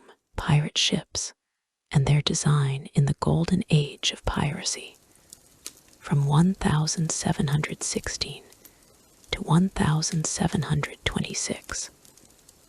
A ship was more than a vessel, it was a pirate's home, fortress, and weapon, carved from wood and driven by wind. These floating worlds, battered by storms and cannon fire, carried men to glory or ruin. As you settle into the quiet of this night, picture yourself on a creaking deck, the sails taut, the sea stretching endless under a twilight sky. Pirate ships, from nimble sloops to fearsome frigates, were built for speed and slaughter, their design the key to survival. Let's drift into their world, where every plank held a story, and the horizon promised gold or death. The sloop was the pirate's favorite, a sleek predator of the seas, small, fast, and agile. Sloops like Calico Jack Rackham's Revenge could navigate shallow Caribbean waters where naval warships struggled. Historical records, like 1,720 Port Royal logs, describe sloops carrying 10-14 guns and crews of 50-80 men. Their single mast rigged with triangular sails for speed. You're there, the deck tilting, the wind snapping the canvas, the shore a blur as you outrun a frigate. Pirates modified sloops, stripping excess weight, adding swivel guns for close combat. Their low draft let them hide in coves, slipping away from pursuit like ghosts. Frigates, larger and heavier, were rare but formidable. Blackbeard's Queen Anne's Revenge, a captured French slaver, was a beast with 40 cannons. As noted in its 1996 excavation off North Carolina, three-masted with square sails, it carried 300 men, its hold packed with plunder. Pirates reinforced its hull, added gun ports, and painted it black to intimidate. Imagine standing on its quarterdeck, the cannons gleaming, Blackbeard's laugh echoing as a merchant ship surrenders. Such ships were floating fortresses, but their size made them sluggish, a gamble in shallow waters or storms. Schooners and brigantines filled the gap. Schooners with 2 masts and fore and aft sails were nearly as fast as sloops. Samuel Bellamy's Wida Galley, wrecked in 1717 off Cape Cod, was a converted merchant ship with 28 guns, its speed legendary. As per a general history of the pirates, brigantines with mixed sails offered balance fast, yet armed for battle. A 1719 account of Charles Vane's brigantine describes it dodging naval sloops, its crew firing from the rigging. You're in that chase, the sails straining, the sea foaming, every knot a step toward freedom.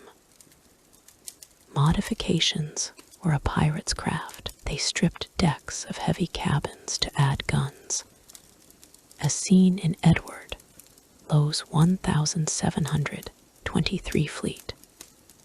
Noted in Admiralty logs, extra sails boosted speed, while reinforced hulls withstood cannon fire. Grappling hooks, stored in coils, were ready for boarding raids. The Waida's wreck revealed iron spikes driven into the deck to anchor cannons, a sign of Bellamy's ingenuity. Picture the shipyard, hammers ringing, pirates sweating as they reshape a stolen vessel into a weapon.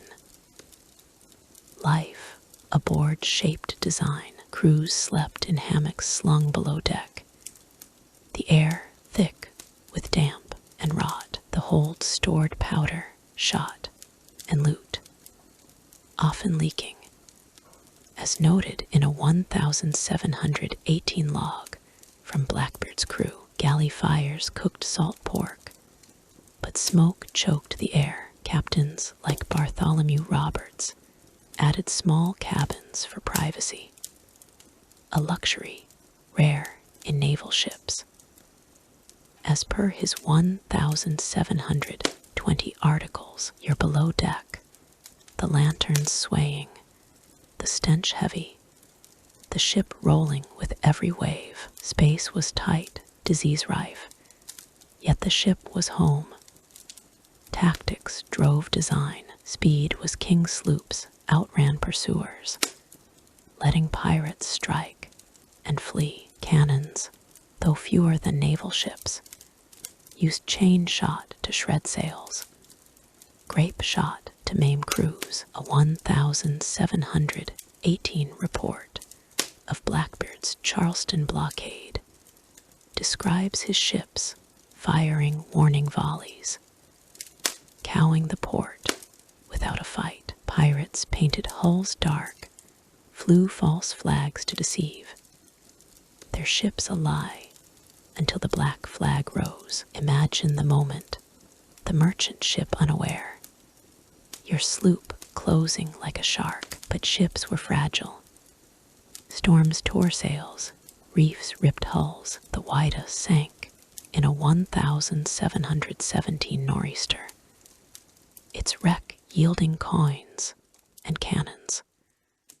As per Barry Clifford's 1984 salvage, the Queen Anne's Revenge grounded in 1718, perhaps deliberately.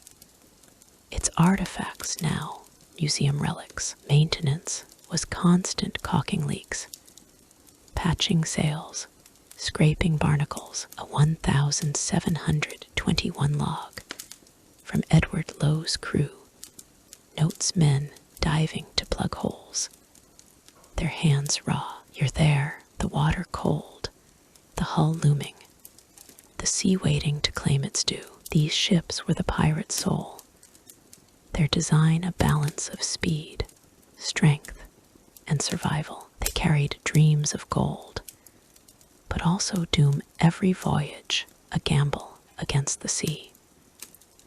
As you listen, let the waves' rhythm soothe you. Picture a sloop under moonlight, its sails ghostly, its crew watchful. These vessels were fleeting kingdoms, their stories etched in salt and splintered wood. Now let's sail to our next tale, the unsolved mysteries of the sea, where pirate secrets linger beyond the horizon. The sea's lasting mysteries. The sea is a keeper of secrets, its depths hiding truths no map can chart. In the golden age of piracy, from 1716 to 1726, pirates left behind riddles that haunt us. Still lost treasures, vanished souls, and whispers of curses. As you settle into the quiet of this night, picture yourself on a moonlit shore, the waves murmuring, the sand cool, a glint of gold just out of reach. These mysteries, born in the Caribbean's shadows, defy time, drawing seekers to their doom. Let's drift into the sea's lasting enigmas, where pirate legends linger unanswered in the deep. William Kidd's treasure is perhaps the greatest riddle, a privateer turned pirate. Kidd buried a cache of gold and jewels off New York in 1699, hoping to bargain for his life. As noted in his 1701 London trial records, he never reclaimed it, and his vague clues, scribbled in letters preserved in Admiralty archives, point to islands like Gardeners or Oak. You're there, digging in the dark, the shovel biting sand, the Navy's lanterns closing in. Divers still search, from Long Island to the Caribbean, chasing a fortune worth millions today. Each empty hole fuels the legend, the sea mocking every spade. Anne Bonny's fate is another mystery. After her 1720 trial in Port Royal for piracy, alongside Calico Jack and Mary Read, she pleaded pregnancy, delaying the news, as recorded in Jamaican court documents. Then she vanished. Some say her wealthy father ransomed her, sending her to South Carolina. Others, that she slipped into the Caribbean, living as a smuggler or tavern keeper, as speculated in a general history of the pirates. Picture her silhouette against the sunset, her red hair hidden, her story swallowed by the tide. No grave, no record marks her end, leaving only whispers of a woman who defied the sea. Olivier Levasseur's cryptogram taunts treasure hunters still, known as Labuse. He faced the gallows in Réunion in 1730, tossing a coded parchment into the crowd, shouting, "Find my treasure, if you can."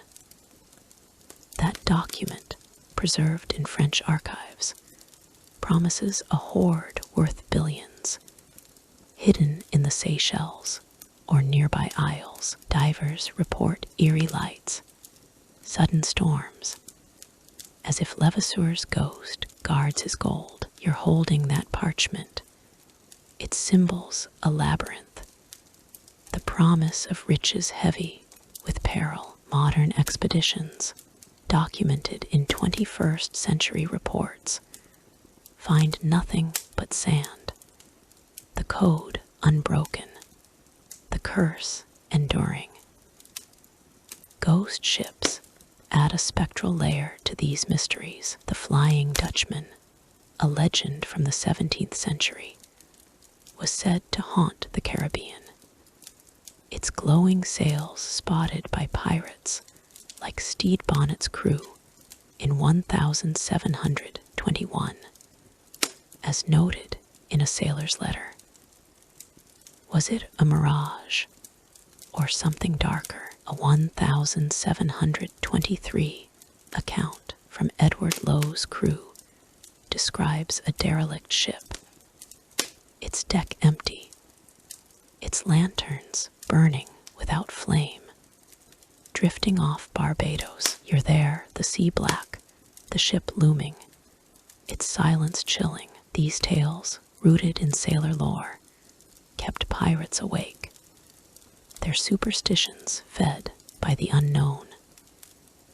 Cursed artifacts fueled fear. A 1722 Boston Journal tells of a pirate who stole a silver idol from a Spanish wreck, only to lose his ship in a storm days later, his crew swearing the idol's eyes glowed. The Nostra Senora de Atocha, sunk in 1622 off Florida, carried emeralds said to bring ruin. As per 1985 salvage reports, divers faced accidents, broken cables, sudden squalls, whispering of a curse. Imagine diving into that wreck, the the water cold, a green gem glinting, the sea watching your every move. Lost fleets deepen the enigma. The 1715 Spanish treasure fleet, wrecked off Florida, drew pirates like Henry Jennings, but much of its gold vanished, as per survivor accounts. Was it buried, stolen, or claimed by the deep? The Whydah Galley's 1717 wreck off Cape Cod, found in 1984, yielded coins, but not its full hoard. As per Barry Clifford's records, you're on that shore, the waves whispering of gold, the sand hiding its truth. These losses linger, their secrets locked in silt and tide. These mysteries are the sea's legacy, a challenge to those who dare to seek. Kidd's gold, Bonnie's fate, Levasseur's code, they call to dreamers, their answers just beyond reach.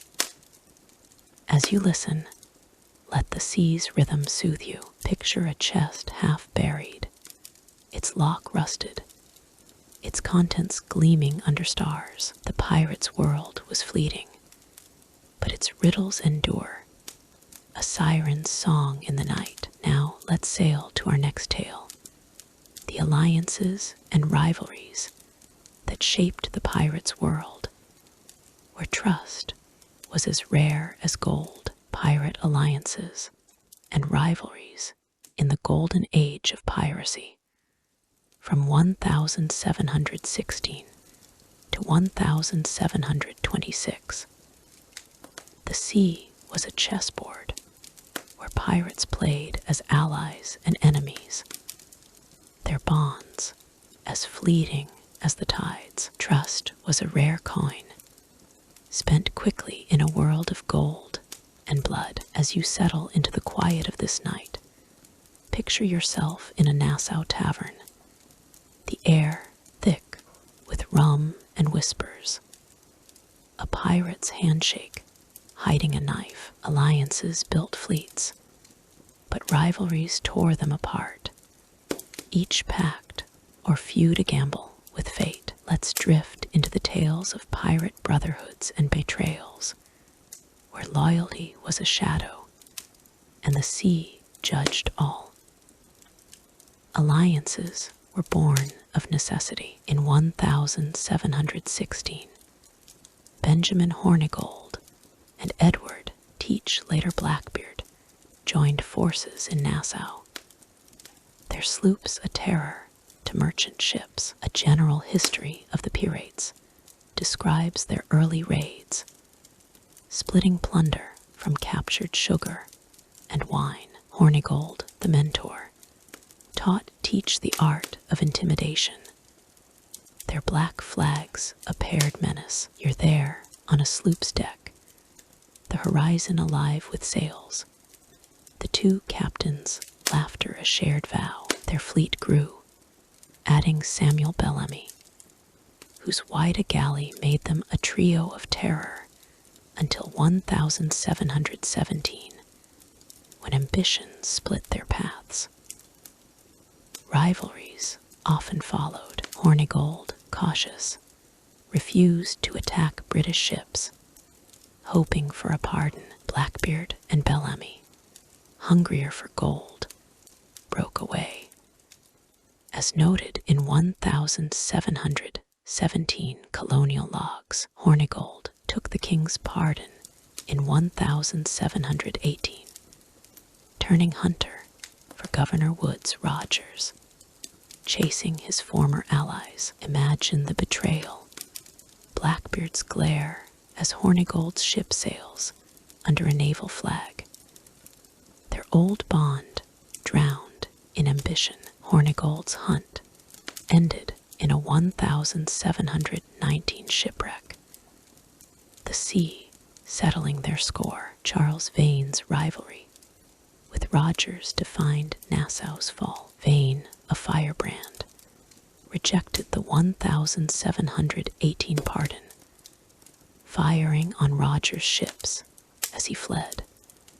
As recorded in Admiralty archives, his defiance rallied pirates like Calico Jack Rackham, but it made him a target. In 1719, Vane's crew, tired of his recklessness, mutinied, marooning him on a sandbar. "You're there," the rowboat pulling away, Vane's curses fading, the crew's loyalty as thin as the tide. Captured soon after, Vane hanged in 1721, his body gibbeted in Port Royal, a warning to rebels. Bartholomew Roberts, the era's greatest pirate, forged alliances with cunning. In 1720, he partnered with Walter Kennedy off Africa, their fleet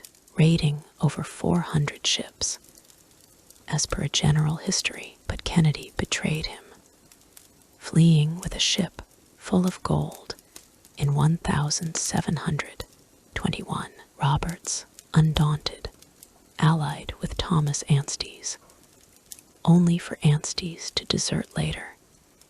As noted in trial records, picture the open sea, Roberts flag high, his allies' sails vanishing. Trust a luxury he couldn't afford. His death in 1722 at Cape Lopez, struck by naval grapeshot, ended his alliances, his fleet scattered. Rivalries within crews were as deadly. Edward Lowe and Francis Spriggs, partners in 1723, split over a slight, their sloops trading cannon fire off Honduras.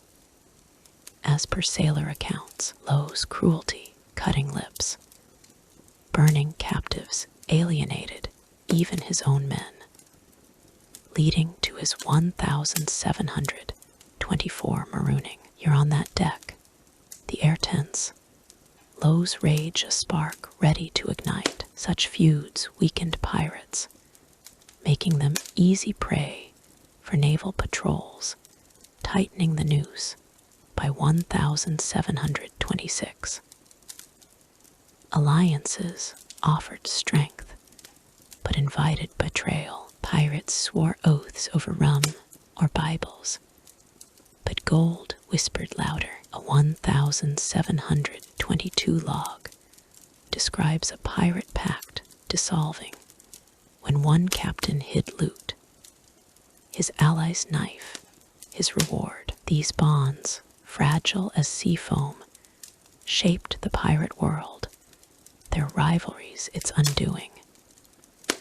As you listen, let the sea's rhythm soothe you. Imagine a tavern, lanterns flickering, pirates toasting with wary eyes. Their alliances and feuds were a dance with fate, their steps lost to the waves. Now, let's sail to our final tale, the global reach of piracy, where black flags flew far beyond the Caribbean's shores. The global reach of piracy, the Caribbean, was the heart of the golden age of piracy.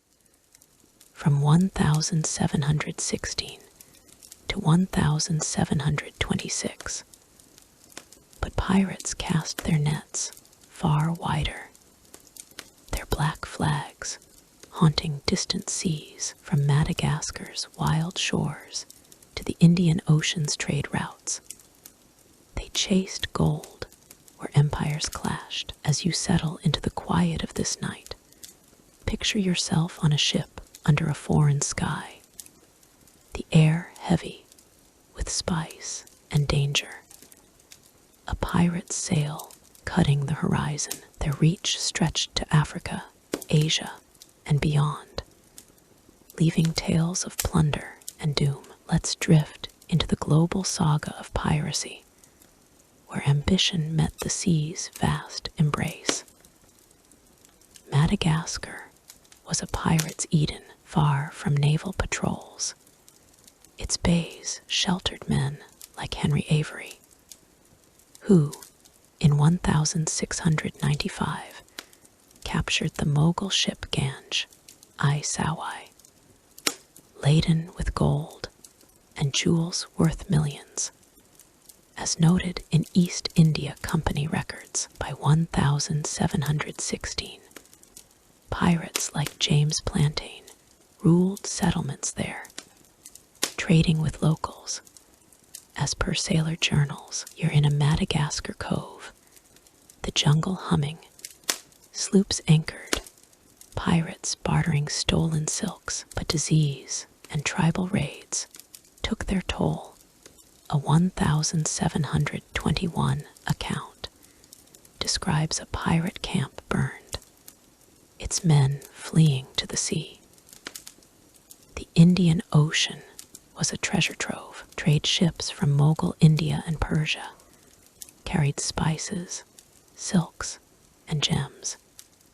Easy prey for pirates like Thomas II. In 1693, II's raid on a Red Sea convoy, detailed in colonial reports, sparked a pirate rush to the region. By 1720, Bartholomew Roberts and Edward Lowe prowled these waters, their sloops outrunning Mughal escorts. A 1721 French log describes Roberts capturing a Portuguese ship off Madagascar, its hold stuffed with ivory. Imagine the chase, the sails taut, the crew chanting, the prize gleaming under a burning sun. West Africa's coast drew pirates for darker trade.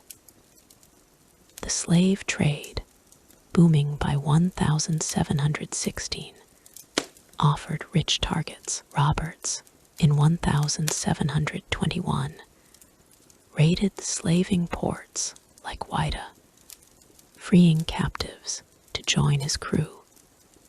As noted in a general history of the pirates, these men, nearly a third of his 300-strong crew, fought fiercely, their freedom won with blood. You're there, the African shore hazy, the air thick with cries, the sea offering escape or death. But slavers fought back. Howell Davis died in a 1719 ambush off Sierra Leone, betrayed by a Portuguese trader, as per Admiralty logs.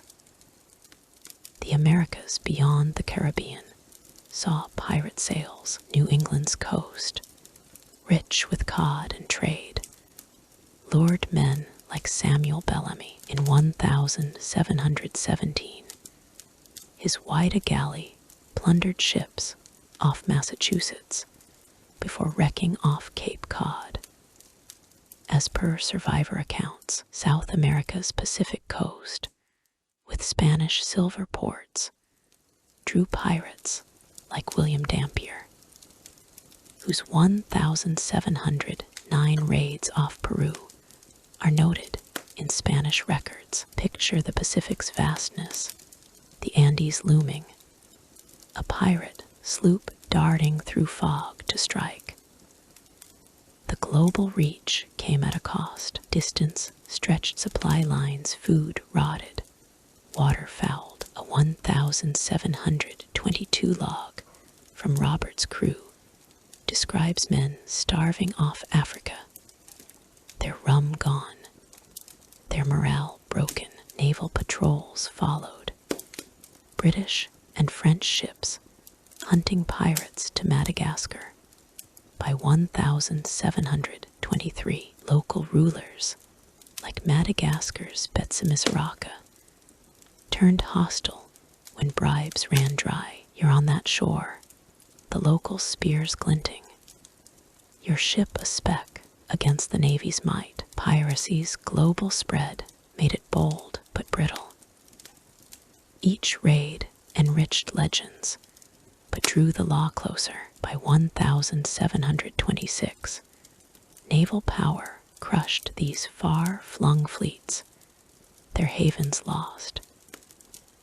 As you listen, let the sea's rhythm soothe you. Imagine a distant port, its lanterns dim, a black flag fading in the dawn. Pirates sailed the world, their ambition boundless, their end written in the waves. This concludes our tales of the pirate's world, a realm of defiance and doom, where the sea keeps its secrets still. Pirate food and drink in the golden age of piracy, from 1716 to 1726. A pirate's life hung on the edge of hunger, their survival tied to what little the sea and their raids could provide. Food and drink were not just sustenance, but a fleeting comfort in a world of storms and steel. As you settle into the quiet of this night, picture yourself in a ship's cramped galley, the air heavy with smoke, the scent of salt pork mingling with rum. The pirates' table was sparse, their feasts rare, yet their hunger shaped their days. Let's drift into the gritty world of pirate food and drink, where every bite was a victory and every cup a fleeting escape. A pirate's diet was a grim affair. Hardtack, a rock-hard biscuit of flour and water, was the staple, stored in barrels for months, often crawling with weevils. A 1718 log from Edward Lowe's crew describes men soaking hardtack in rum to soften it, their teeth breaking on the crust. You're there, gnawing on the stale bread, the weevils crunching, the sea rocking the ship. Salt pork or beef, preserved in brine, was the main protein, its taste rancid, its texture like leather. A 1719 account from Samuel Bellamy's Whydah notes barrels of pork so foul the crew tossed them overboard, preferring hunger to nausea. Fresh food was a rare prize. Raids on merchant ships brought luxuries: dried fruit, cheese, or live turtles, which could survive weeks in the hold. Bartholomew Roberts, known for lavish feasts, captured a Portuguese ship in 1721 with wine and oranges. As recorded in a general history of the pirates, his crew dined like kings for a night, their laughter echoing over the deck. Imagine the scene: the table laden, the crew toasting, the sea indifferent. But such bounties were fleeting most days. Hunger gnawed, the hold's stores dwindling with every storm. Water was a greater challenge. Barrels turned green with algae, forcing pirates to mix it with rum or wine to mask the stench. A 1720 log from Charles Vane's ship describes men gagging on slimy water, their thirst a constant torment. Scurvy caused by vitamin C deficiency, rotted gums, and loosened teeth, as seen in a 1717 account of Blackbeard's crew, where half fell ill off the Carolinas. You're there, your mouth bleeding, an orange from a raid, a distant dream. Pirates prized citrus when they could get it, its juice a shield against the disease. Rum was the pirate's lifeblood, cheap, plentiful, and potent. It dulled pain, hunger, and fear. A 1719 naval report notes Edward Lowe's crew drinking captured rum until they could barely sail, their ship drifting off Hispaniola. pirates mixed it with gunpowder for bravado, as seen in Blackbeard's Wild Feasts. Described in a general history, picture the deck, lanterns swaying, men roaring shanties, their cups raised to defiance, but rum-invited chaos fights broke out. Knives flashed, and Calico Jack's crew, drunk in 1720, fell to a naval ambush, as per Port Royal trial records. Provisioning was a constant battle. Pirates raided coastal towns or ships for supplies, risking naval pursuit. A 1718 account describes Henry Jennings plundering a Spanish storehouse in Florida, hauling off barrels of flour and wine. But raids often failed. Storms scattered fleets, or locals fought back. You're in that raid, the air thick with smoke, the loot heavy, the enemy's muskets firing. Long voyages, like Bartholomew Roberts to Africa, left crews starving, their rations cut to a biscuit a day, as noted in 1722 logs. The galley was a grim heart of the ship, a small stove, fueled by wood or coal, cooked stews in iron pots, the smoke choking the cook. A 1721 journal from Stede Bonnet's crew describes the galley fire sparking ablaze, nearly sinking the ship. Cooks, often injured sailors, were vital but mocked, their stews barely edible. Imagine the galley, the heat stifling, the pot bubbling with gray meat, the crew grumbling. Yet a good cook could lift spirits. His rare successes celebrated with cheers. Food and drink bound pirates together, but also divided them. Fights over portions were common. A 1723 log from Edward Lowe's ship notes a sailor stabbed for stealing an extra dram of rum. Feasts, when they happened, were rituals of unity, but hunger bred betrayal.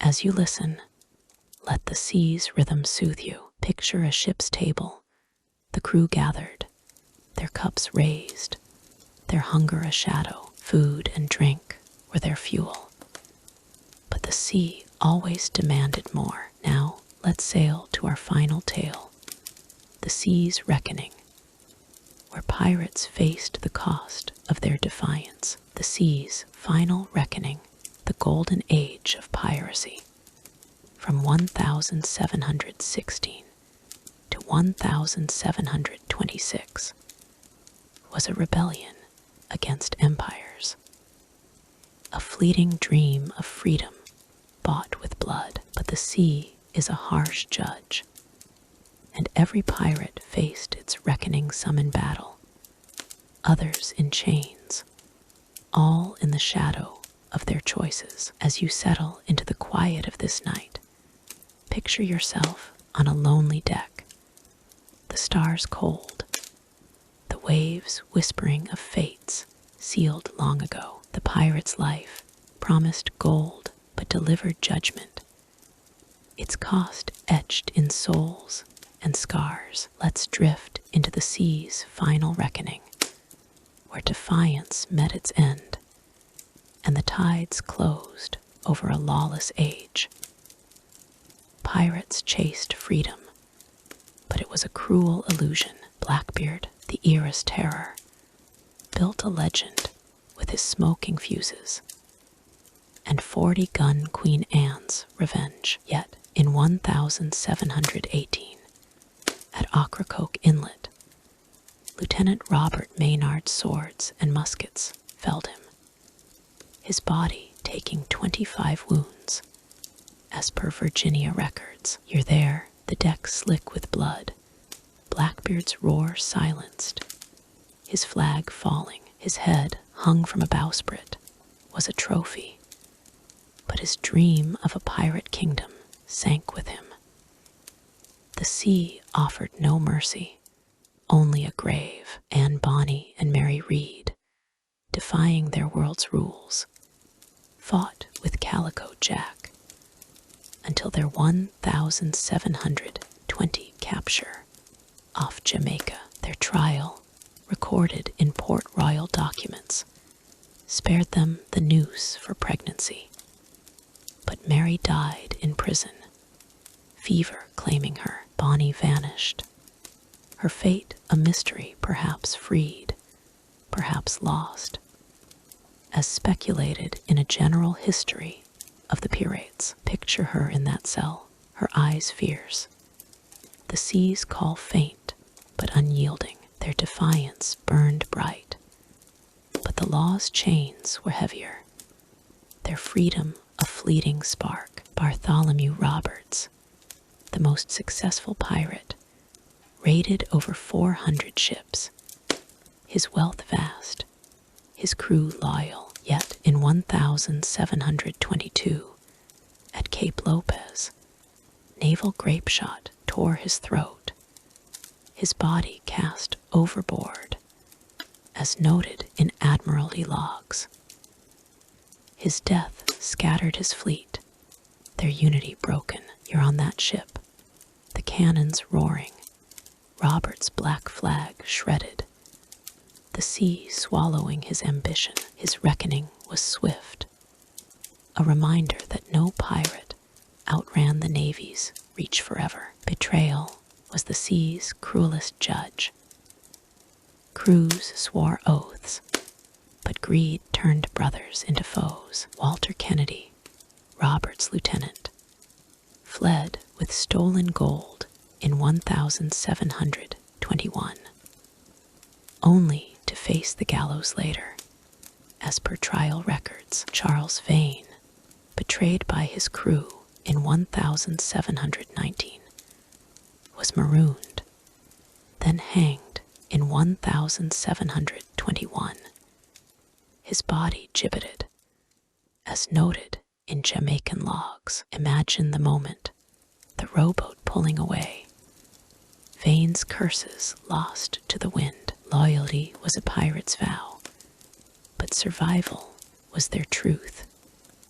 The moral cost weighed heavy. Pirates lived free, but their raids left blood merchants slain, families ruined. A 1719 account of Edward Lowe's cruelty describes him burning captives, his crew cheering, their humanity fraying. Yet some showed mercy. Roberts freed slaves, giving them a choice to join. As per 1721 logs, you're there, watching a raid, the screams rising, the gold heavy in your hands. Was freedom worth the cost? The sea offered no answers, only judgment. The existential toll was silent, but profound. Pirates faced death, daily storms, disease, the noose. A 1723 sailor's journal speaks of a pirate staring at the horizon, whispering of lost homes, his defiance hollowed by regret. Their lives were a gamble, each day a defiance of fate, each night a reckoning with their souls. Picture the deck, the stars above, a pirate's quiet thoughts drowned by the waves. They chose the sea, but it chose their end. As the golden age faded, the sea reclaimed its rebels. By 1726, naval patrols and pardons had crushed piracy, their havens tamed, their flags furled. Yet their stories linger, a whisper of defiance in the night. As you listen, let the sea's rhythm soothe you. Imagine a lone ship, its lanterns dim, its crew gone, the waves closing over their dreams. The pirate's life was a spark against the dark, its reckoning a tale that echoes still. This concludes our journey through the pirate's world, where freedom and fate met on the sea's endless stage.